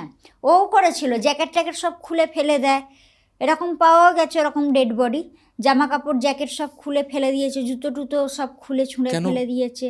মানে সে ওখানে ফিল করছে যে প্রচণ্ড গরম, কারণ তার তো ব্রেনই কাজ করছে না। এই যে আমাদের ঠান্ডা গরম বোঝার যে কাজটা আমাদের হয়, ব্রেন যেটা কাজ করে বা নার্ভগুলো যে কাজ করে, সেই জিনিসটাই ওর মধ্যে কাজ করছে না, যে কারণে সে মনে করছে যে প্রচণ্ড গরম, মানে হাইপোথার্মিয়া হয়ে গেলে ওই জিনিসটা হয়, মানে শরীরের তাপমাত্রা যেটা নর্মাল থাকে তার থেকেও নিচে চলে গেছে, তখন আর ব্রেন বা শরীরের ওই যে উষ্ণতা মাপার যে আমাদের সিস্টেমটা, সেটা আর কাজ করছে না, ভাবছে প্রচণ্ড গরম, তখন ওই সব ছুঁড়ে ফেলে দেয়। আর ওখানে তো বরফ, মানে রক্ত তো বরফ হয়ে জমে যাবে, কয়েক মুহূর্ত আমি শুনেছি লাগবে না। এরকম সিচুয়েশনে নাকি ফ্রস্ট বাইট হয়। হ্যাঁ, ফ্রস্ট বাইট তো আঙুল, হাতের আঙুল, পায়ের আঙুল কেটে বাদ দিতে হয়, বহু পর্বতারোহীর কেটে বাদ দিতে হয়েছে। তোমারও হয়েছিল? আমার ফ্রস্ট বাইট হয়েছিল, কিন্তু আমার সেরে গেছে। এইটা আবার আমার একটু ব্যতিক্রমী ব্যাপার, হয়তো অক্সিজেন স্যাচুরেশনটা আমার বেশি থাকে বলে। আমি তো মাকালুতে বললাম যে 2 দিন না 3 দিন কতদিন ছিলাম নিজেও ঠিক মতো হিসাব করতে পারি না, এবং পায়ের শুধু আঙুলের ওপর ভর দিয়ে, ওখানে তো পুরো পা এরম রাখার জায়গা থাকে না, পা পেতে এরম খাড়াই বরফের দেওয়াল, তার মধ্যে এই যে লোহার কাঁটাটা লাগাই যেটা, তার যে সামনে ছুঁচলো কাঁটা দুটো বেরিয়ে থাকে, তার হয়তো 1 মিলিমিটার ঢোকানো গেঁতানো যায়, তার ওপরে পুরো বডি রয়েছে, পিঠে ভারী ব্যাগ রয়েছে, সব কিছু তার ওপর। আমি যে মাকালুতে ওইভাবে ছিলাম, আমি শুধু ওই কাঁটারটুকু, ওই কয়েক মিলিমিটার কাঁটাটা যে ঘিঁতিয়ে রেখেছি বরফের দেওয়ালে, সেইটুকুর ওপরে আমি শুধু ছিলাম, খাড়াই বরফের দেওয়ালে। এবং ঘুমোইও নি, কারণ ঘুমিয়ে পড়লে ব্যালেন্স ডিসব্যালেন্স হয়ে গিয়ে কাঁটা বরফের দেওয়াল থেকে খুলে চলে এলেই তো সোজা ফাটলে গিয়ে ঢুকে যাব, যে কারণে নিজেকে জাগিয়ে রাখতে হচ্ছে। আর ওই সারা রাত কথা বলে গেছি মাকালুর সাথে, আর জোরে জোরে শ্বাস প্রশ্বাস নিয়ে ব্রিদিং এক্সারসাইজ করে যাওয়া, কারণ শরীরে অক্সিজেন কমে গেলেই মৃত্যু অবধারিত। ওই জন্য শরীরে যত শক্তি আছে, আর শুধু সেই দিন না, মানে আমি যখন পর্বতারোহণে যাই, আমি ক্লাইম্বিং শুরু করে দিয়েছি, সবসময় ব্রিদিং এক্সারসাইজ কন্টিনিউ, বসে খাচ্ছি বা রেস্ট নিচ্ছি, পাহাড়ে উঠছি, কন্টিনিউ ব্রিদিং এক্সারসাইজ করতে থাকি। আর জলও প্রচুর, ওই ওআরএস মেশানো জল সবসময় খেতে থাকি। আর পকেটেও আমি খাবার দাবার, অন্যরা যেমন খেতে পারে না, আমার আবার প্রচুর খিদে পায় ওপরে গেলে। হাই অল্টিটিউডে এটাই স্বাভাবিক যে খেতে পারবে না, কারণ অক্সিজেন কম, হজম করতে পারে না তো শরীর, খাবার হজম করতে পারছে না, অর্গ্যান কাজ করছে না। সামান্য 14-15 হাজার ফুটে যারা বেড়াতে যায়, শুনবে যে নাথুলা পাস গিয়ে বা ওই সব খারদুংলা পাস গিয়ে মাথা ঘুরছে, অক্সিজেনের অভাব হচ্ছে, বমি বমি পাচ্ছে, জল খায় না, জল না খেয়ে ডিহাইড্রেশন হয়ে যায়। আমার আবার উল্টো, আমি পাহাড়ে গিয়ে বেশি বেশি খাই। তুমি নাকি সমতলের বিরিয়ানি থেকে খেয়েছিলে? বিরিয়ানি, ইয়াক মিট, এভারেস্টের চূড়ায় বসে বিরিয়ানি? এভারেস্টেও চিকেন রোস্ট, বিরিয়ানি সব, ছাতু কন্টিনিউ, যতক্ষণ আমি বসে থাকি, হয়তো তাঁবুতে ঢুকেছি, কন্টিনিউ খেতে থাকি। আর যখন আমি ক্লাইম্বিং করছি, তখনও পকেটে আমার খাবার রয়েছে, পকেট থেকে বার করে করে আপেল টাপেল সব কিছু খেতে শক্ত থাকি। হয়ে যান, ওগুলো তো বরফের মতো হয়ে যায়। ওই জ্যাকেটের ভেতরে রাখলে জিনিসটা গরম থাকে। কিন্তু এবারে যেটা হলো, শীতকালে মাকালু, ওখানে কিন্তু বেস ক্যাম্প পৌঁছানোর আগে থেকেই, অনেক নিচের গ্রাম থেকেই পচে গিয়েছিল, 2-3 হাজার ফুট উচ্চতা থেকেই আপেল জমে আইস হয়ে গিয়েছিল। এবারে শীতকালে এত বেশি ঠান্ডা ছিল, এবং নিচের থেকে গ্রামেই তো ওই খাবার জল আসছিল না, সমস্ত তো জল জমে বরফ হয়ে গিয়েছিল, টয়লেটে জল ছিল না, বরফ হয়ে গিয়েছিল। ওই জন্য এবারে শীতকালে মাকালো বেস ক্যাম্প পৌঁছানোই বিশাল কঠিন একটা ব্যাপার ছিল। দেওয়ালগুলো সব আইস ওয়াল হয়ে গিয়েছিল, সেইগুলো আমাদের ক্র্যাম্পন ছাড়া পেরোতে হয়েছে, কারণ বেস ক্যাম্পের আগে তো ক্র্যাম্পন বার করা হয়নি, ওগুলো সব ডাফেল ব্যাগ বড় ব্যাগে ঢুকে গেছে, কাছে ছিল না।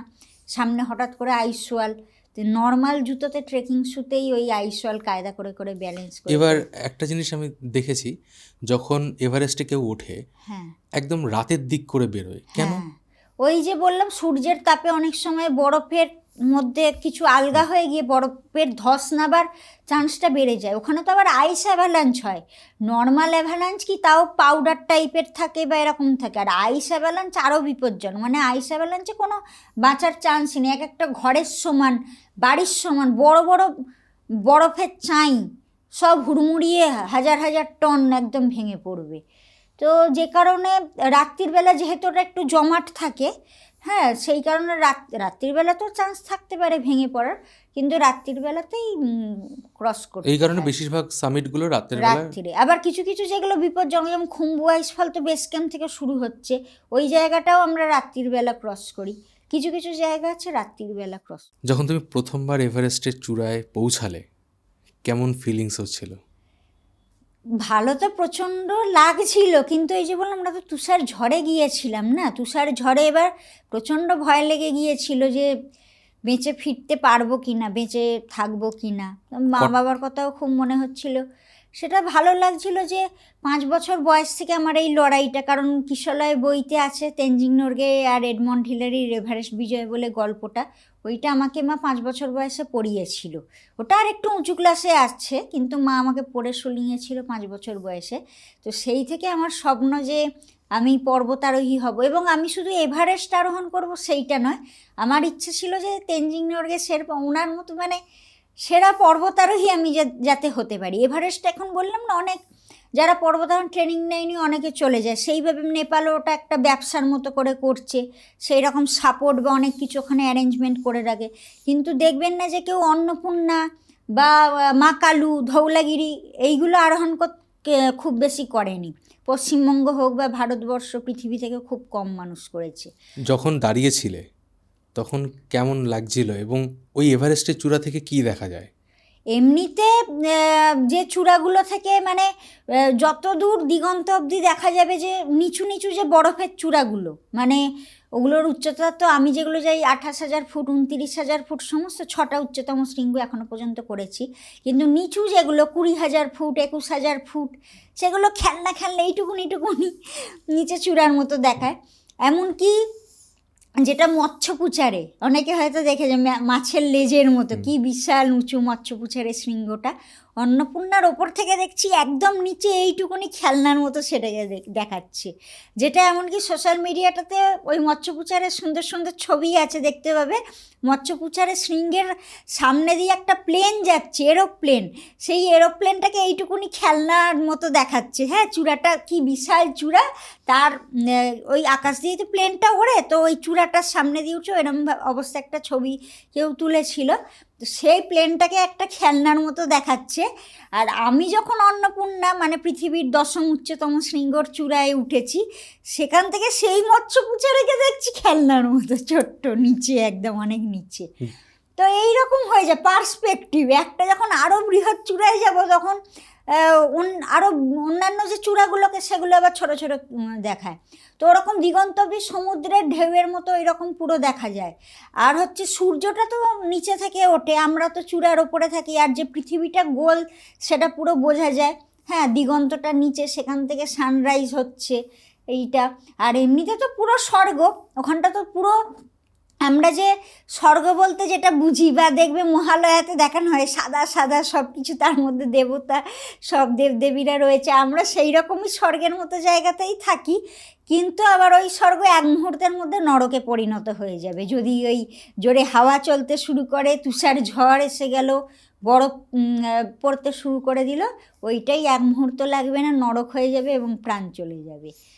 তো এই রকম এবার এভারেস্টে যেহেতু আবার তুষার ঝড় চলছিল, তখন তো ওই মানে এক ভালো লাগা যে ওটা তো শুধু 1.5-2 মাসের আমার লড়াই ছিল না, 5 বছর বয়স থেকে সেই লড়াই, বাড়িতে মা বাবার লড়াই, সব কিছু নিয়ে খুব হচ্ছিল মনের ভেতরে যে যাকে সফল হলো। সেই জন্মে থেকেই তো প্রায় 5 বছরের এমনকি বয়স, সারা জন্মে থেকেই বলা যায় সেইটা সফল হলো। কিন্তু ওই যে নিচে ফিরে আসতে পারবো কি না, এবং আমরা যখন নিচে নামছি সেটা তো এই যে দড়িগুলো যে আমরা লাগাই, এবার বরফ পড়ার জন্য আমাদের পায়ের ছাপও তো সব মিটে গেছে, বরফে চাপা পড়ে গেছে, দড়িগুলো সব চাপা পড়ে গেছে বরফের নিচে, কোথা দিয়ে নামবো বুঝতে পারছি না। সেটাও আমার শেরপা স্যারের একটা বিশাল বড় একটা অবদান বলবো।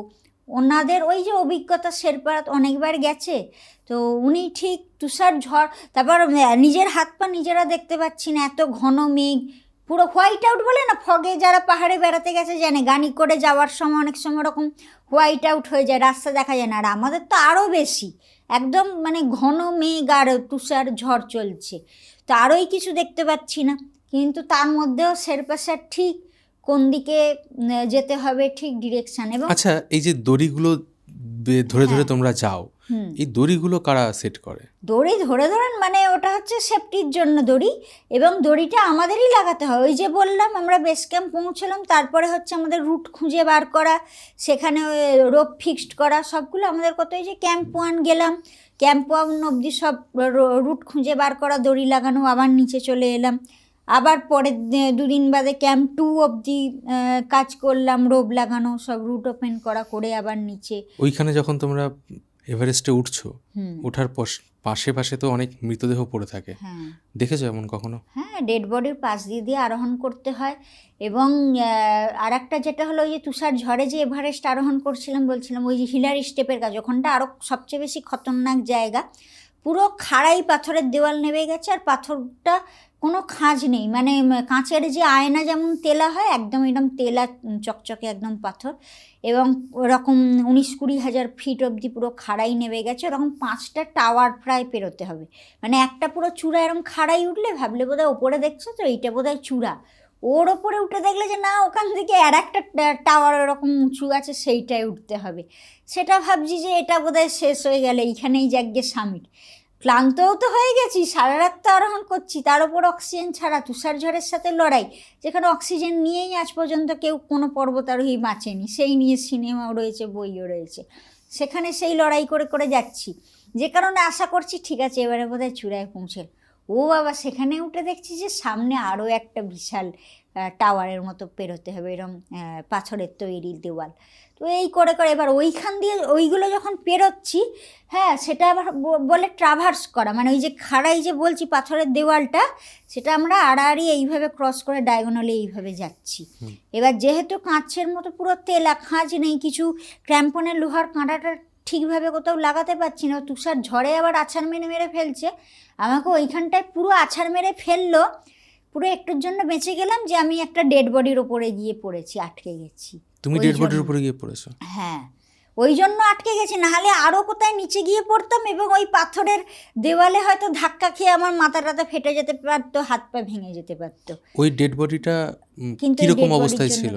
ডেড বডি তো ওখানে পচে না, মানে মনে হবে পুরো জ্যান্ত মানুষ, ওটা শুয়ে মতনই ছিল ডেড বডিটা। হ্যাঁ, ওগুলো নিচে নিয়ে আসে না কেন ওরা? এত দুর্গম জায়গা নিচে নিয়ে আসা যায় না, মানে ওখানে কে আনবে, সবাই তো সবার নিজের প্রাণ বাঁচাতেই ব্যস্ত, এবং চেষ্টা করতে গিয়ে অনেক শেরপা মারাও গেছে, ডেড বডি আনতে গিয়েও মারা গেছে, বা কাউকে বাঁচাতে গিয়ে মারা গেছে, এরকমও তো হয়েছে, করা যায় না। আমাকে অনেকে বলে যে যখন পাহাড় থেকে নিচে নামে সেটা বেশি ডেঞ্জারাস। হ্যাঁ, পাহাড়ের থেকে নিচে নামার সময় বেশি এক তো এক্সস্ট হয়ে যাচ্ছে, ওভার এক্সস্ট, কিছুই শরীরে নেই, পুরো নিংড়ে নিয়েছে, মানে একটা 25-30 বছরের ছেলে মেয়ে ওই যা পরিশ্রম হয় পর্বতারোহণে, মানে 70-75 বছরের ধরো বৃদ্ধতে পরিণত হয়ে গেছে ওই কয়েকদিনে, মানে শরীর থেকে এতটাই নিংড়ে নেয় পর্বতারোহণ। তো যখন নামছে তার উপর ওই তো ডেথ জোন, অক্সিজেন নেই, এমনি ব্রেন কাজ করছে না, তার উপর ওভার এক্সস্ট, জল খাওয়া নেই, খাবার খাওয়া নেই, আর হচ্ছে নিচে ডাউনে তো পা স্লিপ হওয়ার চান্স আরও বেশি থাকে, উঠবার সময় কি অ্যারেস্ট করার চান্স থাকে, ধরো ওপরে উঠছো, যদি পা স্লিপ হলো বা কিছু হলো, তুমি যদি পুরো পাথরের দেওয়ালে একদম পুরো গাটা পুরো ঠেকিয়ে একদম আটকে নিতে পারো, নিজেকে আটকানোর একটা চান্স আছে। কিন্তু তুমি যখন নিচের দিকে নামছো, কোনোভাবে যদি পা স্লিপ হলো, কোনোভাবে তো নিজেকে আটকাতে পারবে না একদম সোজা নিচে। তো ওই অ্যাক্সিডেন্টগুলো অনেক বেশি তুমি ঘটে। যখন জার্নি করছিলে, তুমি 6টা শৃঙ্গে গেছো, 6টা শৃঙ্গ জয় করেছো, কখনো এমন হয়েছে তোমার সাথে যারা রয়েছে তাদের মধ্যে কারোর মৃত্যু হয়েছে? হ্যাঁ, অনেকই তো হয়েছে, চোখের সামনেই হয়েছে। তার হার্ট ফেলিওর হয়ে গেছে। এবার ওখানে একটাই শুধু করা যায়, ওই অক্সিজেন দেওয়া আর ওই হার্ট পাম্প করা, কিন্তু ওগুলো করেও বাঁচানো যায়নি তাকে। ভয় লাগেনি তখন? ভয় এবার লেগেছে, তখন তো ওই সময় প্রচণ্ড কষ্ট হয়েছে, ভয়ও লেগেছে। এইবার আমরা এবার যেহেতু ছোটোবেলা থেকে শিখে এসেছি যে পর্বতারোহণ এরকমই, এই ঘটনা তো শুনে শুনেই বড় হয়েছি, স্যার ম্যাডামদের থেকে শুনেছি। আমি তো 5-6 বছর বয়স থেকেই পাহাড়ে ওঠার ট্রেনিং নিচ্ছি। 8-9 বছর বয়স থেকে ওই রক ক্লাইম্বিংয়ের সব ট্রেনিং টেকনিক্যাল যেগুলো সব স্টার্ট করে দিয়েছি অপূর্ব চক্রবর্তী স্যার। চন্দননগরের একটা মেয়ে স্কুলে চাকরি করে, পরিবারের অবস্থাও খুব একটা বেশি ভালো না, এবং তুমি যে সামিটগুলো করেছো, এক একটা সামিটে 30 লাখ 40 লাখ করে খরচ হয়, যেখানে আমরা মধ্যবিত্ত পরিবারের লোকেরা ভাবতেই পারি না। কারো কাছে 10 লাখ টাকা আসলে সে একটা বাড়ি কেনার কথা ভাবে, সে একটা নিজের কেরিয়ার তৈরি করার কথা ভাবে। তুমি এই ইন্সপিরেশনটা কোথা থেকে পাচ্ছ যে আমাকে পর্বতে উঠতে হবে? আমার কাছে, আমি প্রথমে ওই যে বললাম ছোটোবেলা থেকে না, আমার মা বাবা শুধু স্কুলের বই নয়, মানে তার বাইরেও অনেক রকম বই পড়িয়েছে, মনীষীদের জীবনী, স্বাধীনতা সংগ্রামীদের জীবনী।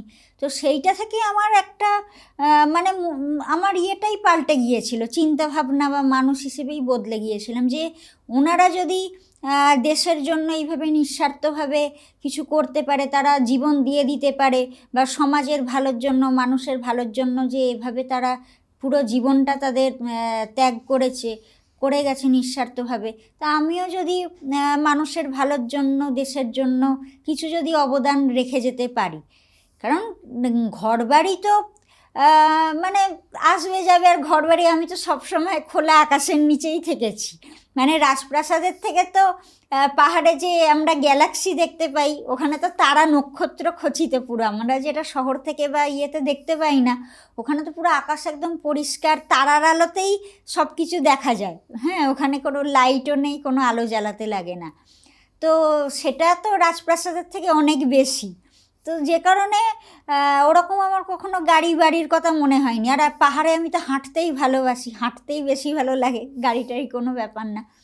কিন্তু ওই মা বাবা যে অসুস্থ ছিল বা বাড়িতে পারিবারিক সমস্যা ছিল, মা বাবাকে শান্তিতে থাকবার জন্য হয়তো যদি আমি করতে পারতাম, আলাদা করে মা বাবাকে রাখতে পারতাম, তাহলে হয়তো ভালো হতো, কিন্তু সেইটা করা যায়নি। যাই হোক, কিন্তু নিজের ব্যক্তিগত ইচ্ছা ছিল না কোনো দিনই। কিন্তু আমার যেটা স্বপ্ন বা লক্ষ্য, যে আমি যাতে নতুন প্রজন্মের জন্য ভালো মানুষ হওয়ার কিছু উদাহরণ বা কিছু মানে আমার মানে অবদান রেখে যেতে পারি, সেইটাই। তুমি আমার প্রথমবার যখন মানাসলু গিয়েছিলে কত খরচ হয়েছিল? মানাসলু যখন গেলাম তখন 2018 সালে, তো তখন মোটামুটি 12 লক্ষ টাকা মতো, একটু কমের মধ্যেই হয়েছিল। কি করে জোগাড় করলে ফান্ড? প্রথম আমি যখন গেলাম তখন ব্যাংক লোন পুরোপুরি আমি নিয়েছিলাম, এবং এইটাই কেউ করে নাই, যে আমার প্রজন্মের দেখবে না সেইভাবে কোনো ছেলেমেয়েরা এত অ্যাচিভমেন্ট করতে পেরেছে। হ্যাঁ, এবার আমি যে ওই সাহস করে ব্যাংক লোন নিয়ে বেরিয়ে গেলাম, এবার সেটা কিন্তু আমি হঠকারিতা করে করিনি, আমি ছোট থেকে আগে নিজেকে সেইভাবে তৈরি করেছি। কারণ ওখানে কত মানুষ পর্বতারোহীর প্রাণ চলে যাচ্ছে, সেটা দেখেও আমি ব্যাংক লোন নিয়ে গেছি। আমি নিজে ফিরতে পারবো কিনা, বেঁচে ফিরতে পারবো কিনা সেটাও জানি না। সেখানে ওরকম লোন নিয়ে কেউই ওরকম পর্বতারোহণে যায় না, বিপজ্জনক জায়গায় যায় না। কিন্তু আমি এর আগেও আমি তুষারঝড়ের সম্মুখীন হয়েছিলাম 2013 সালে। এর আগে তো আমি ভারতের হিমালয়তে অনেক পর্বতাভিযান করেছি, ইয়ে থেকে শুরু করে রেনক, তারপর কাবরু সাউথ গেছি, তারপরে গেছি মুলকিলা হিমাচল প্রদেশে, তারপরে কামেট গেছি, তারপরে ভাগীরথী 2, তারপর তিনচেনকাং, তারপর হিমাচল প্রদেশে বারাসিগড়ি গ্লেসিয়ারেও আননেম পিক, এগুলো অনেকগুলো করেছি। এবং ওই 2013-তে যে ক্লাউড বাস্ট হলো উত্তরাখণ্ডে, সেই সময় আমরা প্রায় 21,000 ফুট উচ্চতাতে ছিলাম ভাগীরথী 2 কোন অভিযানের এফেক্ট সময়। পড়েছিল তোমাদের উপরে? হ্যাঁ, বিশাল, মানে আমরা ওইটাতে বেঁচে ফিরবো ভাবিনি। যখন ওই পুরো উত্তরাখণ্ড জুড়েই কিন্তু ক্লাউড বাস্টটা হয়েছিল। ওটা তো শুধু খবর হয়েছে কেদারের মন্দিরটা সেই একটুর জন্য বেঁচে গেল, ওটা নিয়েই বেশি ওটার ভাইরাল হয়ে গিয়েছিল।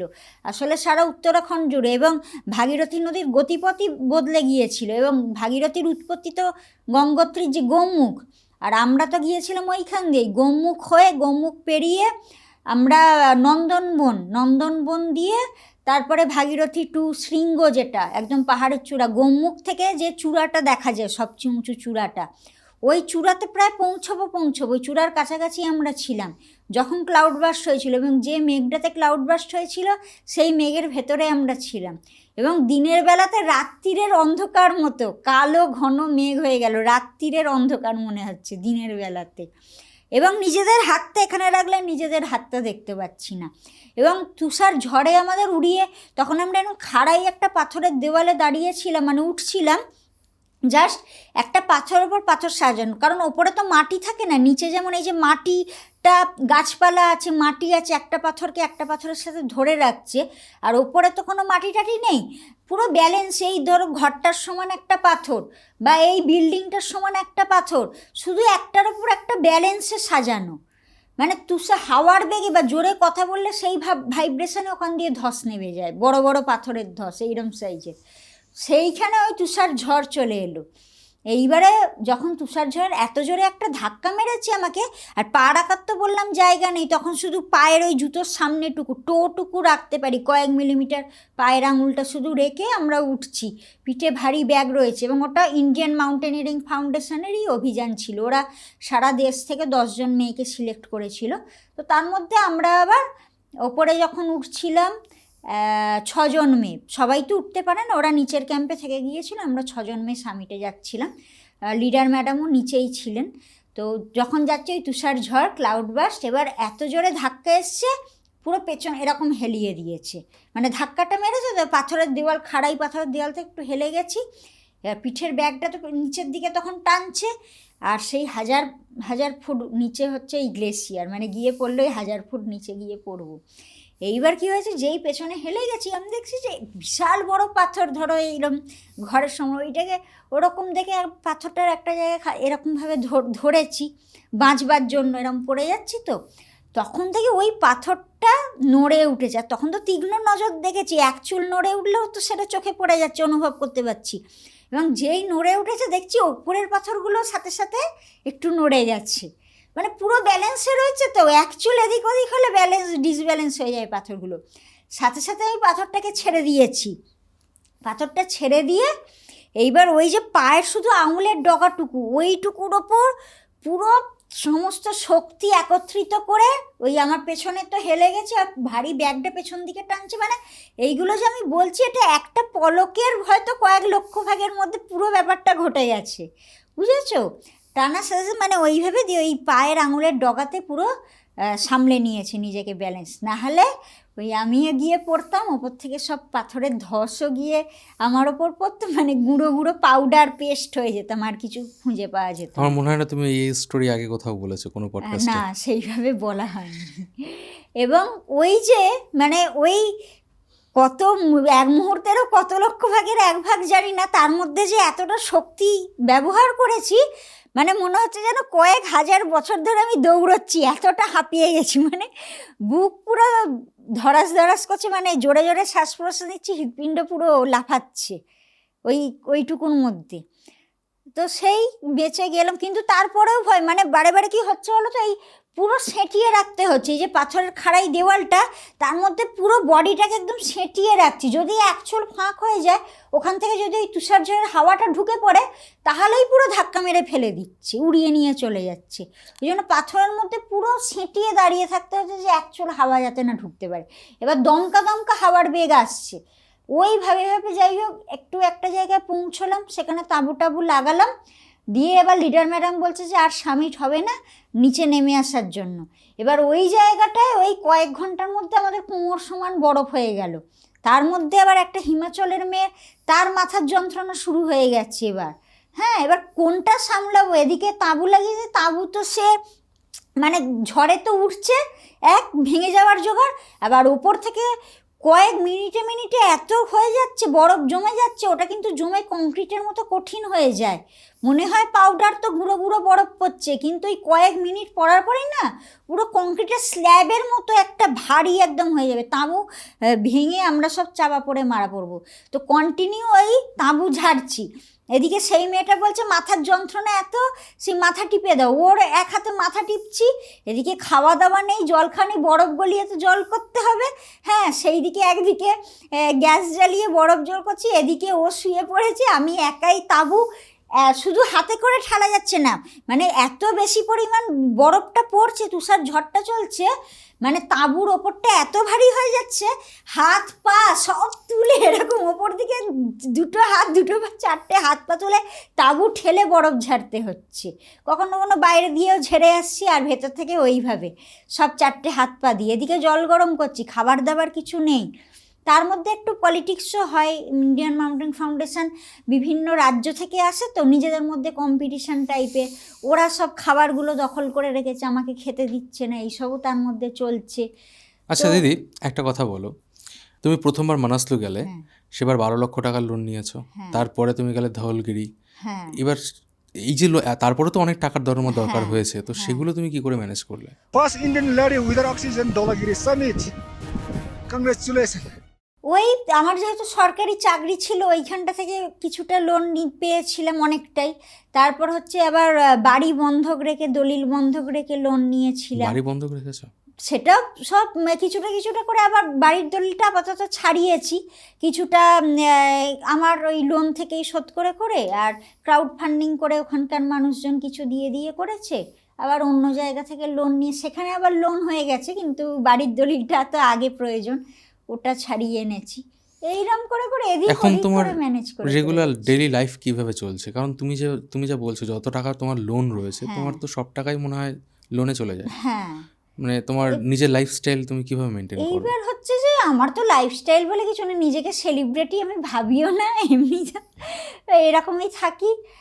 সেইভাবে আমার তো সেইভাবে কোনো খরচা নেই, শুধু খাওয়া দাওয়াটা ধরো ডিম সেদ্ধ, আলু সেদ্ধ, এইভাবেই খাওয়া হয়ে যায়। ডিম সেদ্ধ, আলু সেদ্ধ খেয়ে কাটিয়ে দিচ্ছ? হ্যাঁ, আর স্কুলে আছি, মাঝে মধ্যে স্যারও বলে মিড ডে মিল খেয়ে নিতে, সকালে স্কুল।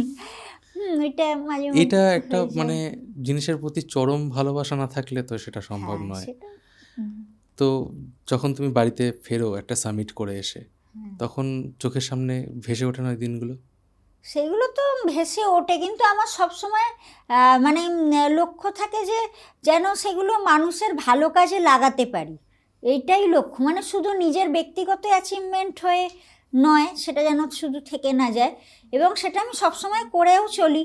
স্কুল কলেজ, আমি নিজেও স্কুল টিচার, ছাত্রছাত্রীদের সেইগুলো, এই যে কত আত্মহত্যা করে ফেলছে এখন, হ্যাঁ, মেধাবী মেধাবী ছাত্রছাত্রীরা, কিন্তু একটা তো রাস্তা খুঁজে বের করতে হবে। আমরা যে এরকম অজানা অচেনার মধ্যেও তো পথ খুঁজে বের করছি, চূড়ায় তো পৌঁছচ্ছি, এটা তো নিজের জীবনের কাজেও লাগানো যায়। সবাইকে এভারেস্টে উঠতে হবে না, কিন্তু সবার জীবনের লড়াইটাই তো একটা বিশাল লড়াই, এভারেস্টের মতনই লড়াই। তো সেখানে একটা পথ হয়তো বন্ধ হয়ে গেছে, কিন্তু তার আর ভগবান সবাইকেই কিন্তু কিছু না কিছু গুণ দিয়ে পাঠিয়েছে। হ্যাঁ, সেটাকে নিজেকে খুঁজে বার করতে হবে। আমি ম্যাথামেটিক্স নিয়ে পড়াশোনা করেছি, ম্যাথামেটিক্স, ফিজিক্স, কেমিস্ট্রি, সরকারি চাকরি করছি, কিন্তু তার জন্য তো আজকে আমাকে সারা পৃথিবী বা সারা ভারতবর্ষ চেনে না। আমি যেটা পর্বতারোহণ ভালোবাসতাম এবং ছোট থেকে করতে করতে দেখলাম যে হ্যাঁ, এটা আমি ভালো জায়গায় পৌঁছতে পারবো, সেটার জন্য আজকে আমাকে সারা পৃথিবী চিনে নিয়েছে। তো সব মানুষকেই বা ছাত্রছাত্রীদের সেইটা খুঁজে বার করতে হবে। যেমন 3 ইডিয়ট সিনেমাটাও হয়েছিল, কেউ ফটোগ্রাফিতে অনেক বড় জায়গায় পৌঁছতে পারে, হ্যাঁ, কেউ নাচ গান আঁকাতে, কোনো খেলাধুলাতে অনেক বড় জায়গায় পৌঁছতে পারে। রেজাল্ট একটু খারাপ হয়ে গেল মানে তার জীবন শেষ হয়ে গেল, এটাও নয়। হ্যাঁ, কিছু না কিছু রাস্তা বের করতে, অনেক কিছু।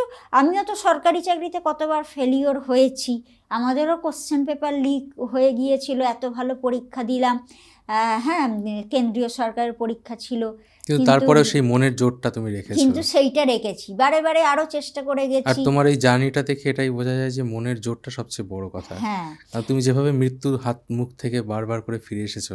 হ্যাঁ, এবং মনের জোর একটা, আর ভালোবাসাটা, মানুষের প্রতি ভালোবাসা। কারণ আমার যেটা বাড়ির পরিস্থিতি বুঝতেই পারছো, হয়তো আমার অনেকবার আমি ভেবেছি যে আর আমার নিজেরও মনে হয়েছে যে আর বেঁচে থাকতে ইচ্ছা করছে না বা এরকম পরিস্থিতি, কিন্তু যখন আমি ভেবেছি যে না, তাহলে এত মানুষ যে কষ্টে আছে, আমি যে ছোটবেলা থেকে ভেবেছি তাদের জন্য কিছু করব, তাদের সেই কষ্ট থেকে বের করে আনবো, তাহলে আমি যদি স্বার্থপরের মতো নিজেকে শেষ করে দিই, তাহলে তাদের জন্য আর কে করবে? হয়তো অনেকে আছে, অনেকে অনেক কিছু ভাবছে, তাদের জন্য করতে চাইছে, কিন্তু আমার দিক থেকে যে অবদানটা আরও আমি কিছু ভেবে রেখেছি, সেটা তাহলে না করলে তারা তাহলে ওই কোনটা কষ্ট বেশি থেকে কঠিন, কোনটা বেশি কঠিন, পাহাড়ে ওঠা নাকি জীবন যুদ্ধ? আমার কাছে জীবনযুদ্ধটা বেশি কঠিন হয়ে গেছে। মানে ছোটবেলা থেকে এমন পরিস্থিতি ছিল, পাহাড়ে ওঠার থেকে যখন অনেক পাহাড়ে বেশি ওঠো, কঠিন। যখন পাহাড়ে ওঠো তখন তোমার ইন্সপিরেশন থাকে যে আমার ছোটবেলা থেকে আমার স্বপ্ন, প্যাশন, সেই হ্যাঁ, জেদ নিয়ে তুমি উপরে ওঠো। একদম। জীবন যুদ্ধ কি করে জিতছো প্রতিদিন? জীবনযুদ্ধটাও ওই বললাম, ওইটাই যে আমার যে অ্যাচিভমেন্ট, অবদানগুলো এমন পথে চালিত করতে পারি যে মানুষকে যে কষ্টের থেকে বার করার যে লক্ষ্য বা স্বপ্ন বা কিছু পরিকল্পনা বানিয়ে রেখেছি, সেইটা যাতে সম্ভব করতে পারি। যখন ওই রকম মনে হয় যে আমার জীবনের বোধহয় আর শেষ, আর কিছু নেই, আর বাঁচার ইচ্ছে নেই, কিন্তু ওই তখন ওদের কথাটা মনে করেই যে না, তাহলে ওদের কষ্টটা, তাহলে এইটার এখনও সমাধান হয়নি, এত হাজার হাজার বছর ধরেও এই কষ্টটার সমাধান হয়নি, কিন্তু আমাকে একটা পথ খুঁজে বের করতে হবে। যারা তখন যুব সমাজ রয়েছে আজকের দিনে, অনেকে ডিপ্রেশনে ভোগে, অনেকে মনে করে যে আমার জীবনে বেঁচে থাকার আর কোনো অর্থ নেই। এবং আজকাল তুমি সোশ্যাল মিডিয়া খুললেই দেখতে পাবে অনেক ফেমাস পার্সনরাও, তারাও নিজেদের জীবনকে শেষ করে দিচ্ছে। তাদের প্রতি তোমার কি বক্তব্য? ওইটাই তো দেখছি, কত ভালো ভালো তারাও নিঃস্বার্থভাবেই কিন্তু করেছে। এই যে সিনেমার পরিচালক সম্প্রতি কত ট্যালেন্টেড ছিলেন, হ্যাঁ এরকম অনেকে করলেন, কিন্তু আমি এটাই বলবো, এবং মেধাবী ছাত্রছাত্রীরা করে ফেলছেন, ডাক্তার পড়াশোনা করছে, ডাক্তারি পড়াশোনা তিনি করে ফেলছেন, কিন্তু আমি বলবো যে সবসময় এটা আমি দেখেছি, নিজের জন্য কিন্তু বাঁচা যায় না। যখন আমি অন্যের জন্য বাঁচতে চাইবো, তখন কিন্তু অনেক বেঁচে থাকার, শুধু নিজের বেঁচে থাকাটা তো নয়, তাদেরকেও তো বাঁচাতে হবে, সেটা তো ভাবতে হবে। আরও কত মানুষ কত কষ্টে আছে, কিভাবে দগ্ধে মারা যাচ্ছে, তাদের কথা মনে করে কিন্তু বাঁচতে হবে। আমার অ্যাচিভমেন্ট, আমি যা যা পড়াশোনা করছি বা যা যা কাজ করছি, সেগুলো যদি সেই মানুষগুলোকে ভালো রাখার জন্য সেই লক্ষ্য নিয়ে করা যায়, তাহলে আমার মনে হয় সেটা থেকে বেরিয়ে আসা সম্ভব। এবং মানুষ তো চায়ও, আজকে যে তারা সমাজকে কত কিছু দিতে পারতো, মানুষকে আরও কত কিছু দিতে পারতো, কিন্তু স্বার্থপরের মতো আত্মহত্যা করে মানে তুমি নিল। বলতে চাইছো যে যখন আমি মনে করব যে আমার জীবনে আর বেঁচে থাকার কোনো লক্ষ্য নেই, তখন আমাকে মানুষের কথা ভাবতে হবে, মানুষের জন্য নিজের জীবনকে সমর্পণ এবং করা। আমার মনে হয় ওটাই তো লক্ষ্য হওয়া উচিত। নিজের ব্যক্তিগত আর কি, এটা তো কিছু আমার তো কোনো আচ্ছা মনে দিদি, হয়নি। তোমার কথা শুনে একটা জিনিস আমি ফিল করলাম যে তোমার স্পন্সরশিপে ভীষণ প্রবলেম হচ্ছে। কেন হচ্ছে? এটা কি শুধু বাংলায় তুমি আছো বলে মনে হচ্ছে? হ্যাঁ, বাংলায় আছি বলতে কি বলবো, হয়তো উচিত নয় যে সরকারের আমলে ছিলাম, সেই দিক থেকেও হয়তো অনেকটাই বাধা বা দুর্নীতি ছিল, সেই কারণে। কারণ সরকারি নিয়ম অনুযায়ী যেগুলো আমার পাওনা, সেগুলোও তো তারা দেয়নি, যে কি কি সম্মান পাওয়া বা উচিত তোমার? যেমন তোমার এভারেস্ট বা পৃথিবীর এই যে 26,000 ফুটের ওপরে, 1.5 জনের ওপরে যে শৃঙ্গগুলো উচ্চতম, সেই কোনো একটা শৃঙ্গ আরোহণ করলেই কিন্তু রাজ্য সরকারের তরফ থেকে 7.5 লক্ষ টাকা দেওয়ার কথা। তারপরে অ্যাওয়ার্ড, সেটার সাথে অ্যাওয়ার্ডও আছে দেওয়ার কথা, সেইগুলো আমাকে তো কিছুই দেয়নি। তারপর তো মানবিক দিক থেকে অন্য সাপোর্ট করা তো অনেক দূরের কথা। তারপরেও আরও যেটা আমাদের ট্রিটমেন্ট নিজেদেরকে করতে হয়, হ্যাঁ এই যে ফ্রস্ট বাইট হচ্ছে বা পর্বতারোহণে কতটা একটা কঠিন কাজ, শরীর দুর্বল হয়ে যায়, সেই সমস্ত ডাক্তার দেখানো, ট্রিটমেন্ট নিজেদেরকে। এবং 2018 সালে যেটা হলো, রাজ্য সরকার থেকে ওই অভিযান করা হয়, এবং ইকুইপমেন্টও যে রাজ্য সরকারের কমিটি সেইখানে আছে, তখন ওটার অফিসটা ছিল ওই ইউথ সার্ভিস ডিপার্টমেন্ট, বিবাদীবাগ, যেটা কলকাতায় বিবাদীবাগের ইউথ সার্ভিস যুব কল্যাণ দপ্তর, তো সেইখানে।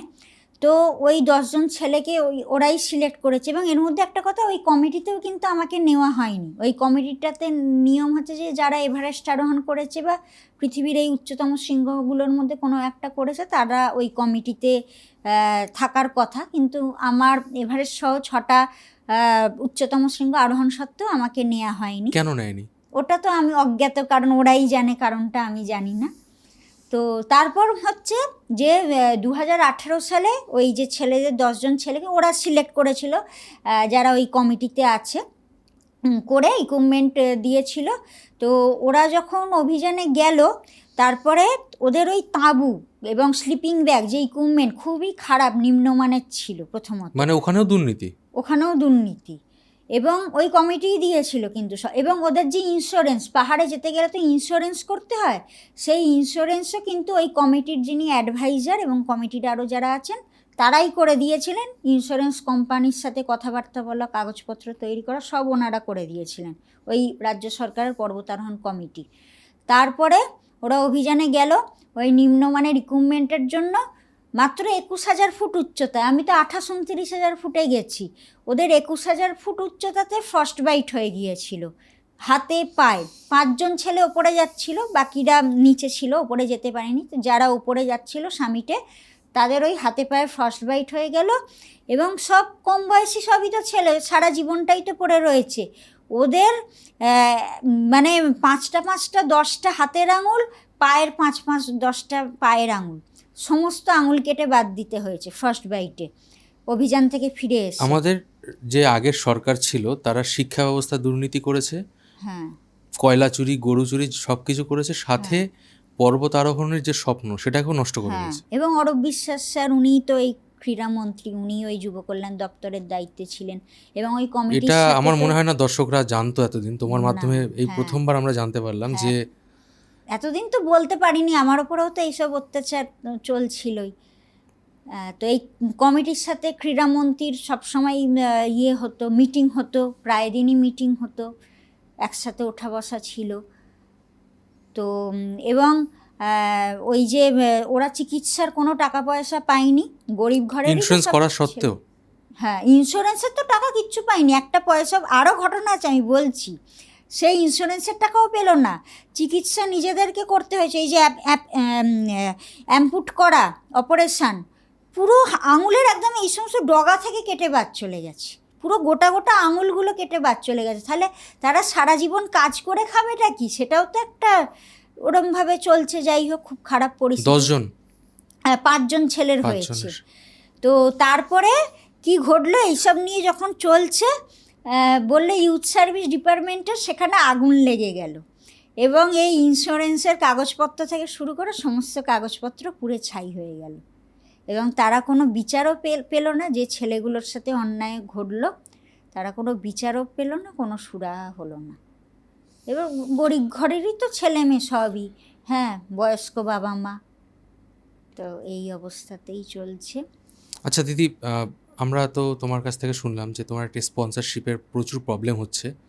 আমরা জানি না আমাদের ভিডিওটা কতজনের কাছে পৌঁছাবে, তবে আমি সবার কাছে রিকোয়েস্ট করব যে আপনারা যথাসম্ভব পারুন একটু দিদিকে হেল্প করুন। ইভেন আমরাও আপনাদের এই অন পডকাস্টের মধ্যেই আমরা দিদিকে কিছুটা আমাদের এন্ড থেকে আমরা কিছুটা হেল্প করছি, এবং দিদির ব্যাংক ডিটেলস, তার ইউপিআই আইডি আমরা এখানে শেয়ার করে দিচ্ছি, ডেসক্রিপশন বক্সে আপনারা পেয়ে যাবেন। এবং আপনাদেরকে রিকোয়েস্ট করবো যে আপনারা প্লিজ যথাসম্ভব পারুন একটুখানি হেল্প করুন, কারণ দিদি ইন ফিউচার কাঞ্চনজঙ্ঘা এবং আরও 2টো শৃঙ্গ দিদি জয় করতে চলেছে। এবং আপনারা তো বইতে পড়েছেন অনেক লেজেন্ডদের কথা, সত্যজিৎ রায়, তারপরে ধরুন কিশোর কুমার, এরকম অনেক লেজেন্ডের কথা আপনারা শুনেছেন, কিন্তু দিদি কিন্তু একজন লিভিং লেজেন্ড। 6টা পর্বত শৃঙ্গ জয় করা কিন্তু মুখের কথা নয়। তো একজন বাঙালি হিসাবে, ভারতবাসী হিসাবে আমাদের প্রত্যেকের দিদির পাশে থাকা উচিত। যথাসম্ভব পারুন আপনারা সাহায্য করুন দিদিকে। তো দিদি, তুমি অন্নপূর্ণায় গিয়েছিলে। অন্নপূর্ণায় বলা হয় যে প্রতি 4জন পর্বতারোহণ করলে হ্যাঁ। একজনের মৃত্যু অবধারিত, হ্যাঁ। মৃত্যু হবেই। হ্যাঁ অন্নপূর্ণা কিন্তু আবার মাউন্ট এভারেস্টের মতো এত উঁচু নয়, হ্যাঁ এত ডেঞ্জারাস কেন অন্নপূর্ণা? পৃথিবীর 10ম উচ্চতম শৃঙ্গ, এভারেস্টের থেকে নিচু, কিন্তু মৃত্যুর হার 33%-এর বেশি। কারণ হচ্ছে ওখানে ওভারহ্যাঙ্গিং গ্লেসিয়ার, মানে বেশিরভাগটা এরকম ঝুলে ঝুলে ক্লাইম্ব করতে হয়। মানে ভার্টিক্যাল 90 ডিগ্রি ওয়াল ক্লাইম্ব করা, খাড়াই ক্লাইম্ব করা একটা জিনিস, আবার উল্টো দিকে যেটা ঝুলছে এরকম ওভারহ্যাং করে ক্লাইম্ব করতে হবে। ব্যাগটাও তখন পেছন দিকে টানছে, পুরো বডিটাই তখন পেছন দিকে ঝুলে যায়। ওইভাবে আবার ক্লাইম্ব করা, আইস ক্লাইম্বিং, রক ক্লাইম্বিং করা, সেটা আরও কঠিন ব্যাপার। এবং আরও হচ্ছে যে ওখানে অ্যাভালাঞ্চ নামে, ওই যে হ্যাঙ্গিং গ্লেসিয়ার, ঝুলন্ত যে গ্লেসিয়ার, ঝুলন্ত বরফের দেওয়াল, সেগুলোও ভেঙে ভেঙে পড়ে। এবং ওখানে এমন মানে জায়গা ক্লাইম্ব করার, মানে পা রাখারই জায়গা নেই, এমন একটা জায়গা। বা নাববার সময়ও ধর নাবজি তো পেছন দিকে র্যাপলিং করে নাবজি, পেছন দিকে জাম দিতে হবে, র্যাপলিং করে নাববার সময় পেছন দিকে জাম দিতে হয়। এবার যেখানে গিয়ে পাটা ফেলবো, এমন একটা সরু ছুরির ফলার মতো বরফের দেওয়ালে গিয়ে ল্যান্ড করতে হবে, যার একদিকে পুরো খাদ, একদম খাড়াই কয়েক হাজার ফিট নেমে গেছে, আর ওই দেয়ালটার আর একদিকে ফাটল, কয়েক হাজার ফিট গভীর ফাটল। সেই ফাটলে পড়লে কোথায় তলিয়ে যাব জানি না, আর খাদে পড়লে কোথায় মহাশূন্যে উড়ে যাব জানি না। তো সেই পেছন দিকে লাফ মারতে হবে ক্যালকুলেশন করে, একবারে সেই ছুরির ফলার মতো ওইখানটা গিয়েই যেন পাটা পড়ে। এবং ওইখানে ওরকম অ্যাক্সিডেন্ট হয়েছে, নয় এইদিকে পড়েছে ফাটলের মধ্যে, নয় ওই খাদে গিয়ে পড়েছে, এরকম ঘটেছে। তারপর অনুরাগ মাল্লু, ভারতেরই, রাজস্থানের, তারও তো অ্যাক্সিডেন্ট ঘটলো, ওই ফাটলে পড়ে গিয়েছিল, তারপর দড়ি থেকেও ওর সেফটি খুলে বেরিয়ে গিয়েছিল। এবার বাঁচারও কোনো আশা ছিল না, সবাই ছেড়ে দিয়েছিল। কিন্তু ওর ফ্যামিলি একটু ফিনান্সিয়ালি স্ট্রং ছিল বলে অনেক ভালোভাবে পৃথিবী সেরা শেরপা এবং পৃথিবী বিখ্যাত যা পর্বতারোহী, বিদেশ পোল্যান্ড থেকে এসছে তাকে উদ্ধার করতে, করে তাকে সেই ফাটলের একদম ভেতর অবধি, অত ফাটলের ভেতরে শেরপারাও এর আগে কখনো নাবেনি। কতদিন ছিল ওই ফাটলের মধ্যে? কারণ ওই পোল্যান্ড থেকে আসতে তো সময় লেগেছে। হ্যাঁ, ওই ফাটলের মধ্যে মনে হয় ও 3 দিন মতো পড়েছিল এবং ও কোমায় চলে গিয়েছিল। তো কিন্তু এত ভালো পেয়েছিল, এবং ওকে একটা কোনো বড় কোম্পানি ওকে পুরো ওই অ্যাম্বুলেন্স ওখান থেকে, এয়ার অ্যাম্বুলেন্স ওখান থেকে ওই ক্রিভার থেকে তুলে ডাইরেক্ট ওকে দিল্লি এইমসে নিয়ে এসেছিলো। দিল্লি এইমসেও ও প্রায় 6 মাস ট্রিটমেন্টে ছিল, অনেক মাস কোমায় ছিল। তারপরে তো ফ্রস্টবাইটও তো পুরো সারা গায়ে তো হয়ে গিয়েছিল ওর, তো চামড়া ওই বলে কিভাবে ট্রিটমেন্ট করেছে, অন্য জায়গা থেকে চামড়া নিয়ে আর কি স্কিন গ্রাফটিং করা, এই সমস্ত করে। আমি দেখেছি মাউন্ট অন্নপূর্ণার যে সামিটটা আছে ওটা কিন্তু এভারেস্টের মতো অতটা ঢালু নয়, এটা একদম পুরো সরু, একদম খাড়াই, এবং একটা পা কোনো রকমে রাখা যায়। এবং ওয়েস্ট বেঙ্গল থেকে কারুর দেখবেন না ওইখানে সামিট আছে, কারুর ছবি ভিডিওতে দেখতে পাবেন না। একমাত্র তুমি গিয়েছো, আমারই একদম প্রথম মহিলা এবং প্রথম তুমি ওয়েস্ট বেঙ্গলের যে মাউন্ট এভারেস্ট, মাউন্ট অন্নপূর্ণা। কেমন লাগছিল সেই সময় ফিলিংসটা? খুবই ভালো লাগছিল। অন্নপূর্ণাতেও একটা যেটা ঘটনা ঘটলো, এই ফান্ডের সমস্যার জন্য একটু এজেন্সির থেকে খারাপ ব্যবহার পেতে হয়, তো আমাকে ওই যেতে গিয়ে আমাকে তারপর আটকে দিয়েছিল, সামিটে যেতে দেবে না। মানে আমরা যে পরিকল্পনা করেছিলাম এই টাইমে বেরোবো, এই টাইম, সেই আটকে দিচ্ছে, ঝগড়াঝাটি, মানে আমাকে আটকাবে, আমাকে যেতে দেবে না, এইসব করে যখন বেরোলাম অনেকটা দেরি হয়ে গেল। কারণ সামিটে বললাম না একটা নির্দিষ্ট সময় আছে, তার মধ্যে গিয়ে সামিট করে চলে আসতে হয়। এবার আমার আগে যারা বেরিয়েছিল, নির্মল পূর্জার টিম, উনিও পৃথিবী বিখ্যাত পর্বতারোহী, তো ওরা অনেকটা তখন এগিয়ে গেছে, আমরা অনেকটা পিছিয়ে গিয়েছিলাম। তো একটা জায়গায় গিয়ে দেখলাম যে সেখানে কোনো দড়ি নেই। এবার আমরা যদি দলের সাথে থাকতাম আমরা ঠিক সেইভাবে বিপদকে কাটিয়ে একসাথে দলবদ্ধভাবে যেতে পারতাম, কিন্তু যেহেতু আমরা দল থেকে আলাদা হয়ে গিয়েছিলাম, একা যেখানে দড়ি নেই, সেফটি নেই, ওখানটা আমরা মানে রিস্ক নিতে পারলাম না। কারণ জীবন তো চলে গেলে চলেই গেল না, পাহাড় তো থাকবে। তো ওই অবস্থায় চূড়ার কাছাকাছি জায়গাটা সারা রাত আরোহণ করেছি। আগের দিন সন্ধেবেলা থেকে ক্যাম্প 3 থেকে বেরিয়ে সারা রাত আরোহণ করে পরদিন সকালে ওইখানটা পেরোচ্ছি চূড়ার কাছাকাছি, ওইখান থেকে আমাকে রিটার্ন, এবং আমি অক্সিজেন ছাড়া ছিলাম, অক্সিজেন ছাড়াই আমার সামিট করার কথা ছিল। সেখান থেকে রিটার্ন চলে এলাম আবার নিচের ক্যাম্পে, 4 নম্বর ক্যাম্পে। সেখানে এসে আমাদের তাঁবুতে ঢুকতে দেয়নি, জল খেতে দেয়নি, খাবার খেতে দেয়নি। 24 ঘন্টা পেরিয়ে গেছে, কিন্তু ওই ঠান্ডার সাথে ওই ক্রিটিক্যাল ক্লাইম্বিং করছি, এক্সট্রিম ক্লাইম্ব, যেখানে অন্নপূর্ণাতে বেশি কেউ সামিট করতে পারে না। হ্যাঁ, ঝুলন্ত গ্লেসিয়ার, ঝুলন্ত বরফের দেওয়াল, ওইভাবে আবার আর বললাম নামবার সময় কীরকম ডেঞ্জার, ওইভাবে ক্যালকুলেশন করে লাফ মারতে হচ্ছে, নাহলে নয় ফাটল নয় খাদ করে এসে আমাদের দেয়নি রাত 10টা অবধিও। তারপর পুরো জোরে হাওয়া চলছে, তার মধ্যে খোলা হাওয়ার মধ্যে ওই বরফের মধ্যে দাঁড়িয়ে আছি, জল দেয়নি, খাবার দেয়নি, তাঁবু দেয়নি। দিয়ে রাত 10টায় একটা টিম একটু তাঁবু খালি হলো, তারা বেরোলো তাঁবু থেকে, আমরা তখন ওই তাঁবুতে ঢুকলাম। কেন দেয়নি? তুমি ভারতীয় বলে নাকি তোমার কাছে টাকা ছিল না ভারতীয় বলে? না, এটা আবার যার সাথে হয়েছে সেও আর একজন অন্য রাজ্যের ভারতীয়ই ছিল, দুজন। কিন্তু তারা যেহেতু বেশি টাকা দিতে পেরেছে, তো মানে টাকার খেলা। টাকার খেলা। তো তারপরে কিন্তু ওই অবশ্য অন্য কেউ হলে ছেড়ে দিত। আমার তখন ওই যে ঠান্ডায় দাঁড়িয়ে থেকে জ্বর হয়ে গেছে, আমার সর্দি জ্বর, প্রচণ্ড জ্বর, আমার কাছে ওষুধ নেই। আবার তার প্যারাসিটামল যেটা ছিল আমি আবার অন্য শেরপাকে দিয়ে দিয়েছি। আমি জানি আমার তো হয়ে গেল স্বামীর, অতটা আর কিছু হবে না, একজনের জ্বর হয়েছে শেরপা, ওকে দিয়ে দিয়েছি আমার পুরো প্যারাসিটামলের পাতা, আমার কাছে কোনো একটা ওষুধ নেই। ওই অবস্থায় রাত্রির কাটালাম, জ্বর প্রচণ্ড, মাথা তুলতে পারছি না। সেই অবস্থায় আমি আবার অন্নপূর্ণা শৃঙ্গে আরোহণ করেছি। এবং আরও একটা ঘটনা ঘটলো, ওই যে ভারতীয়রা আমার সাথে খারাপ ব্যবহার করলো, প্রথম থেকেই একদম নিচে বেস ক্যাম্প থেকেই খারাপ ব্যবহার করছিল। তো শেষে কি হলো, আমি তখন ওই জ্বর নিয়ে আরোহণ করছি, কিন্তু তখন আর কি করব, তখন অক্সিজেন নিয়েই যেতে হলো। তাও অক্সিজেন তো কম পড়ে গেছে, কারণ আমার শেরপা স্যার তো অক্সিজেন ব্যবহার করে নিয়েছে। আমি যেহেতু অক্সিজেন ছাড়া গিয়েছিলাম, ওই জন্য আমার একটু অক্সিজেন বেঁচে ছিল। কিন্তু আবার তো আমাকে দ্বিতীয়বার করে যেতে হচ্ছে, শেরপা স্যারেরও তো আবার এক্সট্রা অক্সিজেন দরকার পড়ছে। অত অক্সিজেন স্টক তো আমাদের কাছে থাকে না, অত ভারী অক্সিজেন উপরে তোলা যায় না। তখন ক্যালকুলেশন করে ওই জ্বর নিয়েও কিন্তু আমি অক্সিজেন ছাড়াই আরোহণ করেছি। আবার একদম চূড়ার কাছে গিয়ে একটা তো মাত্র সিলিন্ডার, ওইটার মধ্যে আমাকে সাবমিট করে আবার নামতে হবে। ওই চূড়ার কাছে যেহেতু জ্বর, স্যার বললো আর রিস্ক নয়, তো করে আগে সাবমিটটা হওয়া প্রয়োজন, করে ভালো করে সাবমিট করে নিচে চলে এসেছি। আর যে আমার সাথে খারাপ ব্যবহার করেছিল, ভারতীয় মেয়েই একজন, সে কিন্তু ওইখানে গিয়ে আর নামতে পারছিল না, এবং সে মারা গেছেই ঘোষণা করে এসেছিলো। এবং ওর সাথে দুজন শেরপাকেও পাঠানো হয়েছিল, তারা এক্সট্রা অক্সিজেন সিলিন্ডার, খাবার দাবার সব কিছু ওর জন্য নিয়ে গিয়েছিল। মানে ও যেহেতু বেশি টাকা দিতে পেরেছে, ওকে ওইভাবেই ট্রিট করা হচ্ছিল। তারাও ওকে সাহায্য করে নিচে নামাতে পারেনি, ওর পুরো মানে ব্রেনই কাজ করছিল না, শরীর হ্যালুসিনেশন হয়ে গেছিল, হ্যালুসিনেশন হয়ে গিয়েছিল।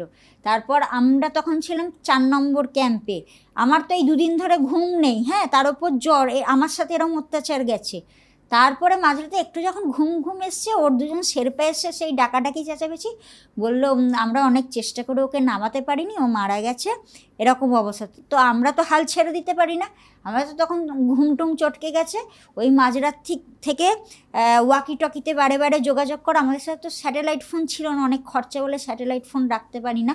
ওয়াকি টকিতে বারবার বেস ক্যাম্পে যোগাযোগ করা, যে কাঠমান্ডুতে যাতে তারা জানায়, বেস ক্যাম্পে স্যাটেলাইট ফোন ছিল, বেস ক্যাম্প থেকে যাতে কাঠমান্ডুতে ফোন করে জানায়, যাতে রেস্কিউ পাঠায়। এরম সারা রাত ধরে এইসব চললো। তারপর ভোরবেলা তাড়াতাড়ি করে ওরা রেস্কিউ আবার পাঠালো, শেরপা টেরপা পাঠালো, হেলিকপ্টার। তুমি তো বললে যে পাহাড়ে গেলে শেরপাদের একটা বড় ভূমিকা থাকে, তারা হেল্প করে, এবং বলতে গেলে আমাদের জীবনটা তখন শেরপাদের হাতেই থাকে, তারা যে পথ দেখিয়ে নিয়ে যাবে সেই পথেই ফিরতে হয়। কিন্তু রিসেন্টলি একটা ঘটনা জানা গেছে যে শেরপারা নাকি স্ক্যাম করছে, এমন কিছু ওষুধ খাইয়ে দিচ্ছে পর্বতারোহীদের যে তারা অসুস্থ হয়ে পড়ছে, এবং সেক্ষেত্রে তারা ইন্স্যুরেন্সের থেকে প্রচুর টাকা পায়। এই ঘটনা তোমার সাথে ঘটেছে কখনো? এইটা ঘটেছিল আমার 2019-এ, এবং আমাকে সেটা কিছু খাওয়ানো হয়নি। আমার ক্ষেত্রে যেটা হয়েছিল, প্রথম থেকেই খারাপ ব্যবহার করছিল, ধাক্কাধাক্কি মারছিল। আমি ওকে তখন আমার শেরপা স্যারকে বারে বারে আমার সঙ্গে আসতে বারণ করেছিলাম, কারণ আমি একটা জিনিস দেখেছি, আমার আবার ছোট থেকে আমি যেভাবে তৈরি। একটু ইন্টারাপ্ট করছি, তোমার সাথে যে খারাপ ব্যবহার বারবার করে হচ্ছে, তার কি প্রধান কারণ টাকা? হ্যাঁ, টাকাইটাই কারণ। এবং এখন রেস্কিউটা ওখানে একটা ব্যবসা মতো হয়ে গেছে। এবং আমি বলা যায়, আমরা তো জানতাম পাহাড়ের মানুষরা খুব ভালো মানুষ হয়, শেরপারাও খুব ভালো মানুষ হন, আগে তেমনই ছিলেন। হ্যাঁ, অনেক ঘটনা থেকে জেনেছি ওনাদের নিঃস্বার্থ ত্যাগের কথা। কিন্তু এখন হয়তো এই সমতলের মানুষরা বা বিদেশি মানুষরা গিয়েই মানে অনৈতিকতাটা ওদের মধ্যে ছড়িয়ে গেছে, দুর্নীতিটা ওদের মধ্যে, ওই মানসিকতাটা চলে এসছে, তাই জন্য এখন হচ্ছে। তো আমার ক্ষেত্রে যেটা হলো, ওই টাকার সমস্যার জন্যই। এবং হয়তো বললাম, এখান থেকেও ওদেরকে দিয়ে করানো হচ্ছে, দুর্নীতি তো এখানেও চলছে আমাদের রাজ্যতেও। তো ও বারে বারে আমাকে কি উঠতে দেবে না, সামিটে যেতে দেবে না। হ্যাঁ, তো আমার ইকুইপমেন্ট আমাকে না বলে নিয়েছিল। আমার অক্সিজেন মাস্ক ওপরে ব্ল্যাকে বিদেশিদেরকে বিক্রি করে দিয়েছিল। ওখানে অক্সিজেন মাস্কই তো লাইফ লাইন। অনেকের কি ওই ঠান্ডায় জমে যে অক্সিজেন মাস্ক কাজ করে না, অনেকে এক্সট্রা রাখে, প্রথম থেকেই এক্সট্রা রাখে, অনেকে হয়তো এক্সট্রা নিতে ভুলে গেল, পরে গিয়ে খেয়াল করলো না একটা এক্সট্রা রাখা উচিত। ওই শেরপা আমারটা তাকে ব্ল্যাকে বিক্রি করে দিয়েছে। আমার স্লিপিং ব্যাগ বিদেশিকে দিয়ে দিয়েছে। এই সমস্ত করেছে। আমি খাবার নিজে বয়ে বয়ে নিয়ে যাচ্ছি, আমার থেকে না জানিয়ে খাবার খেয়ে নিচ্ছে। আমার তো তাহলে হিসেবে গন্ডগোল হয়ে যাচ্ছে না? ওখানে তো খাবার জল এগুলো তো একটা জীবনের বাঁচা মরার ব্যাপার হয়ে যায়। তারপর বরফ গলিয়ে জল করে খেতে, আমি নিজেই সমস্ত বরফ গলিয়ে জল তৈরি করছি, ও না জানি আমার জল কখন খেয়ে নিচ্ছে। এই সমস্ত করেছে। আমি ওকে বারে বারে বারণ করছিলাম আসতে, কিন্তু ও সেই পেছন পেছন আমার আসছে। আর আমি একটা জিনিস দেখেছি, আমার কিন্তু এই যে বলেন শেরপা ছাড়া, সত্যি করেই শেরপা যতই ফিজিক্যাল সাপোর্ট আমার ক্ষেত্রে না লাগলেও মেন্টাল সাপোর্ট তো একটা লাগে, যে একা রয়েছে, একা তো অনেক ভয় লাগে না? ওই রকম একটা দুর্গম পাহাড়, একজন সঙ্গে থাকে যে ঠিক আছে, কোনো বিপদে পড়লে অন্তত পাশে একজন আছে, এইটুকু তো একটা অনেক মনের জোর। এইবার কিন্তু ও যখন ওরম করছে, আমি ওকে বারে বারে বলছি আমার সাথে আসতে হবে না, চলে যেতে। ও সেই বারবার আসছে। তো এত বাধা সত্ত্বেও যখন ওই চূড়ার কাছাকাছি পৌঁছে গেছি, 400 মিটার আর বাকি ছিল, সেখানে এসে আমার মুখে ঘুষি মেরেছে, আমাকে ধাক্কা মেরে ফেলে দিয়েছে বারে বারে। আর তখন হচ্ছে রাত্রি, বললাম সামিটে যেতে গেলে তো রাত্রির বেলা যেতে, ওই মাথায় হেড টর্চ লাগিয়ে যাচ্ছি। এবার ও যে আমাকে ওই সব ধাক্কা মারছে, মুখে ঘুষি মারছে, কেউ তো অতটা দেখতেও পাচ্ছে না যে প্রতিবাদ করবে। আমার আগে যে আছে বা আমার পেছনে যে আছে, সে হয়তো খানিকটা বুঝতে পারছে যে এখানে কিছু গণ্ডগোল চলছে। এবং ও যখন বরফের দেওয়াল থেকে ধাক্কা মেরে ফেলেছে, আমি 15-20 ফুট নিচে গিয়ে পড়েছি, সে তো তখন পেছনে যে ছিল সে তো দেখতে পারলো যে আমাকে ধাক্কা মেরে ফেলে। তারাও তো কিছু করতে পারছে না, ওখানে সবাই নিজেকে বাঁচাতে ব্যস্ত, কারণ মুখই দেখা যায় না। এরকম বড় মাস্ক পরে আছে, গগলস লাগানো আছে, মাথায় হেলমেট, কেউ কারোর মুখের আওয়াজও কথাও শোনা যায় না, কেউ কিছু করতে পারে না। এবার সে হয়তো একটু হাত বাড়াচ্ছে, হেল্প করার চেষ্টা করছে, সেই সব করে আর কী হবে, নিজেকেই উঠতে হবে। আর মনে তো একটা, তার থেকে বেশি মনে তো একটা আঘাত লাগছে। আর আমার এমন একটা, জানি না, পাহাড় থেকে পড়ে গিয়েও আমার দেখছি কোনো চোট আঘাত কিন্তু লাগছে না। ওখান থেকে যে আমায় ধাক্কা মেরে ফেলে দিল, পড়ে গেছি, আবার উঠছি, আবার বেশ কয়েকবার আমাকে ধাক্কা মেরেছে, মুখে ঘুষি। মানে একে তো তোমার ডেথ জোনের একটা মানে ট্রমা, মানে একটা শরীরের উপর এফেক্ট ফেলছে। আর আমি তো তখন মাস্ক ফাস্ক তো কাজ করছে না, অক্সিজেন নেই, ডেথ জোনের মধ্যে আছো, তার মধ্যে আবার একজন সাইকোলজিক্যালি তোমাকে দুর্বল করে দিচ্ছে। এবং আমি ছোট থেকে তাইকন্ডো শিখতাম, মার্শাল আর্ট, ব্ল্যাক বেল্ট ও ন্যাশনালও খেলেছি। এবার ছোটোবেলা থেকে আমার মারধর খাওয়াটা, তাইকন্ডো তো পুরোই ফুল কন্ট্যাক্ট গেম এবং পুরোই লাথি ঘুষি খাওয়া, সেটা আমার অভ্যেস ছিল বলে ওইটা হয়তো আবার অতটাও হয়নি, এফেক্ট আমার ওপর হয়নি, মনের জোরও অটুট ছিল। কিন্তু ওখানে তো সুস্থ স্বাভাবিক অবস্থায় মানুষ মারা যায়, হার্ট ফেলিওর করে যায়। এইসব হচ্ছে 28,000 ফুট উচ্চতার কাছাকাছি, ওইরকম জায়গায় এইসব সমস্ত হচ্ছে।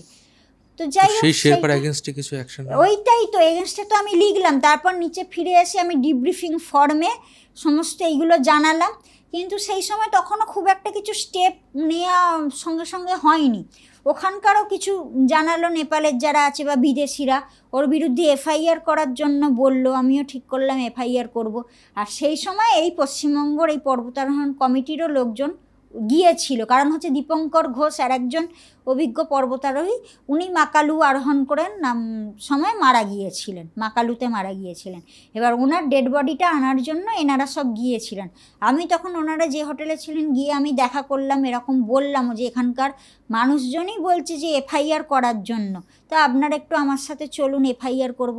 এবার তখন তো ওটা বিদেশে না, 2019-এও আমার আরও বয়সটাও কম ছিল, অতটা অভিজ্ঞতা ছিল না বিদেশি একটা জায়গায় গিয়ে পুলিশে এফআইআর করা। কিন্তু ওরা আমার সাথে গেল না, পরিষ্কার বলে দিল যে না, আমরা যেতে পারবো না, এইসব বিষয়ে কিছু সাহায্য করতে পারবো না, এরকম বলে দিল। কিন্তু আমি ওই করেছিলাম, ওই ডিব্রিফিং ফর্মে জানিয়েছিলাম অভিযোগ। তো তারপর কিন্তু এগুলো চলছে, মানে বললাম না, ইচ্ছা করে তাকে অ্যাক্সিডেন্ট করিয়ে দিয়ে বা মরে গেলেও মরে যাক, কিন্তু ওই যে রেস্কিউ করবে, হেলি রেস্কিউ করবে, করে কোটি কোটি টাকা ওরা দাবি করে, এরকম একটা ব্যবসা হয়ে গেছে। এবং আমাদের রাজ্য থেকেও এই জিনিস হয়েছে, এই যে ছন্দা গায়েন্দি মারা গিয়েছিল বা আরও যারা বাঙালি মারা গেছে, এই রাজ্য সরকারের আমলে দেখা গেছে, আরটিআই করে দেখা গেছে, এক একজনের ডেড বডি রেস্কিউয়ের নামে 2 কোটি টাকা করে স্যাংশন কিন্তু করেছে, রাজ্য সরকার দিয়েছে দেখাচ্ছে, অথচ এজেন্সি বলছে যে না আমরা কোনো টাকা পাইনি, আমাকেও জানিয়েছে। অথচ আরটিআইয়ে দেখা যাচ্ছে যে একজনের জন্য 2 কোটি, প্রতি জনের জন্য 2 কোটি, অথচ আমি যে এত অ্যাচিভমেন্ট করছি আমাকে পাওনা টাকা দেয়নি। যারা মারা গেছে, যারা আর কোনো দিন কিছু বলতে পারবে না, তাদের জন্য দেখাচ্ছে 2 কোটি করে দিয়েছে, অথচ এজেন্সি বলছে পাইনি। আর আর তো এইগুলো তো আর তো বলছে ওইখানে আগুন লেগে গিয়ে কাগজপত্র পুড়ে গেছে। নতুন তো সরকার পরিবর্তন হলো, কি মনে হয় এবার কিছু হেল্প পাবে? ওটাই তো আমি চাইছি। এবার আমরা অনেক আশা করে আছি যে এই দুর্নীতির যে সরকার ছিল তারা হটে গিয়ে নতুন সরকার এসছে, তার জন্য তাদেরও আমার শুভেচ্ছা জানাচ্ছি। এবং আমি চাইবো যে এই গুলোর সমাধান হোক, এই দুর্নীতি অত্যাচারের সমাধান হোক। এবং আমার তো এখনও সারা জীবনও অনেক পর্বত আরোহণ করা, অনেক ওয়ার্ল্ড রেকর্ড করা বাকি আছে, দেশের জন্য সমাজের জন্য অ্যাচিভমেন্ট, মুখ উজ্জ্বল করা অনেক বাকি আছে। তো সেইগুলো যেন, আর এত লোন হয়ে আছে, এইভাবে তো এগোনো সম্ভব, অনেক কঠিন হয়ে যায়। কিন্তু এত অত্যাচারের মুখেও তো এগিয়েছি, 6টা উচ্চতম শৃঙ্গ তো আরোহণ করেছি। তো এই সরকার যেন সেই দিকটা দেখে, যাতে আমি ভবিষ্যতে আরও অনেক অ্যাচিভমেন্ট, ওয়ার্ল্ড রেকর্ড করে আনতে পারি। দিদি, আমার মতো অনেকে আছে, যেমন ধরো আমার এই, তুমি যেমনভাবে ইন্সপিরেশন পেয়েছো ছোটোবেলায় বই পড়ে পড়ে পর্বত আরোহণ নিয়ে, আমারও একটু পাহাড় টাহাড় চড়তে ভালো লাগে। এখনো পর্যন্ত একটাই পাহাড় চড়েছি আমি, ওই মহারাষ্ট্রে রয়েছে, এটা হচ্ছে তোমার হরিহর ফোর্ট। আমি পাহাড়টা চড়েছি এবং চড়ার পরে একটা অসাধারণ ফিলিংস কাজ করে মনের ভেতরে। তো ধরে নাও আমাদের মতো বা এই পডকাস্ট অনেকে দেখছেন, তারা এভারেস্ট জয় করতে চায় বা অনেক উচ্চতম শৃঙ্গে জয় করতে চায়, শুরুটা কিভাবে করা উচিত? কি ফিজিক্যালভাবে আমি নিজেকে কিভাবে প্রিপেয়ার করব? প্রথমত যদি ছোট থেকে করলে যোগাসনটা একটা দেখেছি খুব ভালো কাজে দেয়, কারণ ফ্লেক্সিবিলিটিটা বাড়ে। তারপরে এই যে আমি তাইকোন্ডো, মার্শাল আর্ট শিখেছি, যে কোনো ওই যেগুলোতে প্রচুর দম বাড়ে সেই রকম ধরনের খেলাধুলার সাথে থাকলে ভালো। কারণ হচ্ছে আমাদের এখানে তো পাহাড় নেই যে কন্টিনিউ পাহাড়ে অভ্যেস করবে। এবার আমাদের ট্রেনিংও করতে হয়, প্র্যাকটিস ট্রেনিং সব পাহাড়ে গিয়ে গিয়েই করতে হয়। আর আমার ক্ষেত্রে এই যে তীর্থযাত্রা যেগুলো আছে, ওই সমস্ত ট্রেকিং আমি ছোটো থেকে করেছি, 5-6 বছর বয়স। ওই তখন থেকে পাহাড়ে দৌড়লে তো অনেক দম বাড়ে। সমতলে দৌড়ানো থেকে যেমন দেখবে যারা অলিম্পিক খেলে বা ফুটবল বিশ্বকাপ, ওয়ার্ল্ড কাপ খেলে, তারা কিন্তু তাদের টিমকে আগে পাহাড়ের ওপরে নিয়ে গিয়ে প্র্যাকটিস করানো হয় ওই হিমোগ্লোবিন বাড়ানোর জন্য, দম বাড়ানোর জন্য। তো সেইগুলো করতে তো হবেই। তারপরে হচ্ছে রক ক্লাইম্বিংয়ের ট্রেনিং নেওয়া, সেইগুলোতে সব টেকনিক্যাল বিষয়গুলো জানা যাবে। তারপর হচ্ছে আমি যেমন হিমালয়ান মাউন্টেনিয়ারিং ইনস্টিটিউট থেকে বেসিক কোর্স, অ্যাডভান্স কোর্স করেছি। এবং অ্যাডভান্স কোর্সেও আর একটা আমার সৌভাগ্য যে আমি প্রি এভারেস্ট ট্রেনিং আমার হয়ে গিয়েছিল। কুসাং শেরপা স্যার আমাদের কোর্স ডিরেক্টর, আর Sange Sherpa sir course director, দুজনেই পৃথিবী বিখ্যাত পর্বতারোহী, কিন্তু দুজনেই মারা গেলেন। কিন্তু ওনাদের কাছে আমার ট্রেনিং নেওয়ার সুযোগ হয়েছে, যে কারণে ওই প্রি এভারেস্ট ট্রেনিংটা আমি ওখানে নিয়েছিলাম। এবং আমাদের সাথে অরুণাচল প্রদেশের সরকারি যে এভারেস্ট অভিযান হয়েছিল তার ওই সিলেক্টেড টিম আমাদের সাথে ছিল। তা সেই এভারেস্ট অভিযানে যারা গেছে তাদের সাথেই আমি 2010 সালে প্রি এভারেস্টের জন্য ট্রেনিং নিয়েছিলাম। এবং ওটাও আমাদের 2010-এই পশ্চিমবঙ্গ সরকার থেকে এভারেস্ট অভিযানের জন্য হয়ে গিয়েছিল সমস্ত কিছু, কিন্তু ওই যে সরকার বদলে গেল আর অভিযানটা ক্যান্সেল হয়ে গেল। নাহলে পশ্চিমবঙ্গের মধ্যেও আমি প্রথম, বাঙালি হিসেবে আমি প্রথম যে এভারেস্ট এক্সপিডিশনের জন্য সরকারিভাবে সিলেকশান পেয়েছিলাম। সারা পশ্চিমবঙ্গে কিন্তু আর কেউ নেই। প্রথম বাঙালি যারা এভারেস্ট আরোহণ করেছে তারা হয়তো নিজেরা তো ব্যক্তিগতভাবে করলো, কিন্তু সরকারিভাবে তারা এভারেস্ট অভিযানের জন্য সিলেক্টেড নয়। কিন্তু আমি সেটা HMI থেকে, হিমালয়ান মাউন্টেনিং ইনস্টিটিউট, যেটা আর্মির আন্ডারে, ভারতীয় সেনাবাহিনী, সেখান থেকে সিলেকশান পেয়েছিলাম। এবং এবারেও আমার জন্য সেন্ট্রাল গভর্নমেন্টের কাছে ইন্ডিয়ান মাউন্টেনিয়ারিং ফাউন্ডেশন, যেটা আমাদের দেশের মাউন্টেনিয়ারিংয়ের অ্যাপেক্স বডি, একদম যারা মাথায় আছে তারা, এবং হিমালয়ান মাউন্টেনিং ইনস্টিটিউট, দুটো জায়গা থেকেই আমার জন্য রেকমেন্ডেশন পাঠিয়েছে, চিঠি পাঠিয়েছে সেন্ট্রাল গভর্নমেন্ট থেকে। তো এখন তো সেন্ট্রাল গভর্নমেন্টের সরকারি রাজ্যতে এসছে, এবারে দেখা যাক, আশা করে আছি যাতে আমি দেশের মুখ উজ্জ্বল করতে পারি। এবং আর একটাও যেটা আমার ভালো লাগলো, ক্রীড়ামন্ত্রী অ্যানাউন্সমেন্ট অলরেডি করেও দিয়েছেন আমাদের পশ্চিমবঙ্গে, যে নতুন ক্রীড়ামন্ত্রী হয়েছেন, যে অলিম্পিকে যারা মেডেল পাবে তাদের জন্য আর্থিক পুরস্কার ঘোষণা করেছেন। তো এইটা আমিও বলবো যে পর্বতারোহণের ক্ষেত্রেও, কারণ পর্বতারোহণে তো আরও লাইভ রিস্ক আছে, জীবনের ঝুঁকি অনেক বেশি, অনেক আরও কঠিন অন্যান্য খেলার থেকে।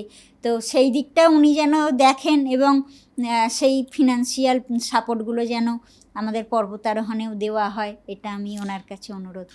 আজকালকার দিনে অনেক মেয়েকে রাত্রেবেলা বাড়ি থেকে বাইরে যেতে দেওয়া হয় না সামাজিক অবস্থার জন্য। তোমার কাছে কোনটা বেশি নিরাপদ, পর্বতে যাওয়া নাকি রাতের বেলা একা একা বাইরে বেরোনো, সেটা বেশি নিরাপদ? এখন দেশের বা রাজ্যের যা অবস্থা তার থেকে পর্বতারোহণে বলবো অনেক বেশি নিরাপদ। হ্যাঁ, ওখানে তার মধ্যে একজন দুজন তো থেকেই যায় একটু খারাপ মানুষ, কিন্তু এই সমাজের রাস্তাঘাটের অবস্থার থেকে অনেক ভালো আছে। এবং আমি চাইবো যে আরও বেশি বেশি যাতে মেয়েরা বাইরে বেরোয়। হ্যাঁ, বাড়ি থেকেও সেটা মেয়েদেরকে আরও বেশি খেলাধুলায় দেওয়া, উচ্চশিক্ষাতে মার্শাল আর্টসটা শেখা উচিত। মার্শাল আর্ট শেখা, সমস্ত রকম খেলাধুলাই ভালো। তাহলে কি হবে, যত বেশি মেয়েরা বাইরে বেরোবে তত কিন্তু দুষ্কৃতীরা ভয় পাবে। মেয়েরা যদি একজোট হতে জানে, যেমন বলেন একটা লাঠিকে কিন্তু সহজে ভেঙে দেওয়া যায়, কিন্তু একটা লাঠির বান্ডিল, আমরা যেটা ছোটোবেলায় পড়তাম নীতিকথা, একটা যদি লাঠির বান্ডিল একসাথে থাকে তাকে তো অত ভাঙা যায় না। তো মেয়েদেরকেও সেইটা নিজেদের মধ্যে একটা একতা গড়ে তুলতে হবে, দল গড়ে তুলতে হবে। এবং খেলাধুলা পড়াশোনায় তারা যোগ দিলে এমনিই তো তাদের সবসময় রাস্তাঘাটে সকাল নেই রাত নেই, বেরোতেই হবে। এই যে যিনি ডাক্তার ছিলেন, মাঝরাত্রিরে তো ডিউটি করতেই হতো, মেয়েরা তো অনেকেই ডিউটি করে সারা রাত। তো সেইগুলো যত বাড়বে তাহলে কিন্তু দুষ্কৃতীরা তখন ভয় পাবে এইগুলো ঘটাতে। দিদি, তুমি এই যে বলছো যে তোমার এক একটা সামিটে প্রায় 30-40 লাখ টাকা করে খরচ হয়, কোথায় কোথায় খরচ হয়? মানে টাকাটার অ্যামাউন্টটা তো অনেক বেশি। হ্যাঁ, এইটার ক্ষেত্রে ধরো এটা যেহেতু উচ্চতম শৃঙ্গগুলো নেপালে, এবার ওদের সরকারি নিয়ম অনুযায়ী ধরো পারমিট, এভারেস্টের পারমিট ফিজই 15 লক্ষ টাকা পারমিট শুধু করাতেই চলে যায়, এই রকম ব্যাপার। এবারে ধরো খাবার দাবার অত ওপরে যে নিয়ে যেতে হচ্ছে, ক্রমশ যখনই দেখবে পাহাড়ি জায়গায় বেড়াতে হবে খাবারের দাম অনেক বেড়ে যায়, কারণ সমতল থেকে যেখান থেকে তৈরি হচ্ছে ওপরে নিয়ে যেতে যেতে ক্রমশ তার বেড়ে যাচ্ছে, হ্যাঁ, খাবারের দামটা। তারপরে হচ্ছে তোমার ইকুইপমেন্টগুলো অনেক দামি দামি হয়। আমরা যে ড্রেসটাই পরি 2 লক্ষ টাকা দাম, এবং এগুলো ভারতে তো তৈরি হয় না, যে ইম্পোর্টেড জিনিস, এই টেকনোলজি ভারতে নেই।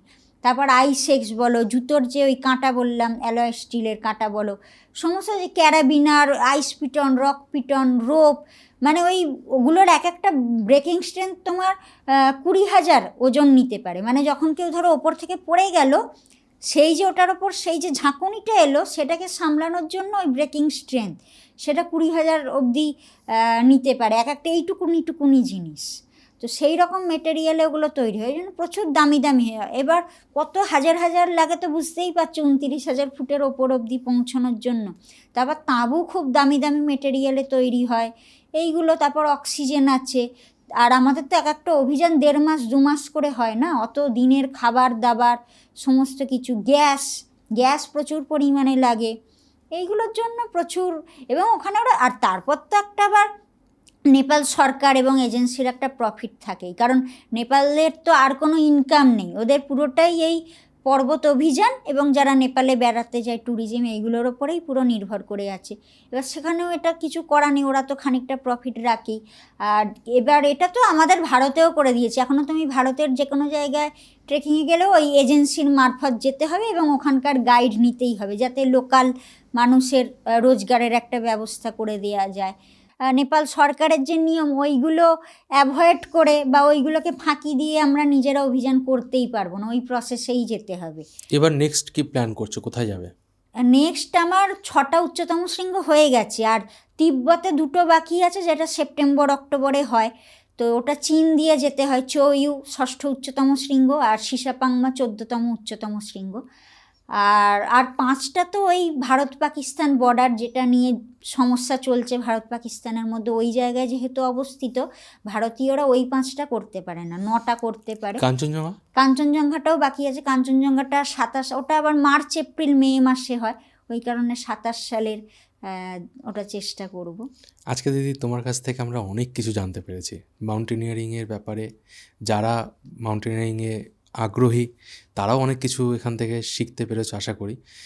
আর আমি সবাইকে আবারও একবার রিকোয়েস্ট করব যে প্লিজ সবাই একটু দিদিকে হেল্প করুন, কারণ দিদি আমাদের বাংলার গর্ব, আমাদের ভারতবর্ষের গর্ব। ডেসক্রিপশন বক্সে দিদির সমস্ত ডিটেলস দেওয়া আছে, আপনারা চাইলে দিদির সাথে ফোনে কথাও বলতে পারেন, নাম্বারও দেওয়া আছে। দিদি কেমন লাগলো পডকাস্টে? ভীষণ ভালো লাগলো, এটা খুব অন্য ধরনের হলো।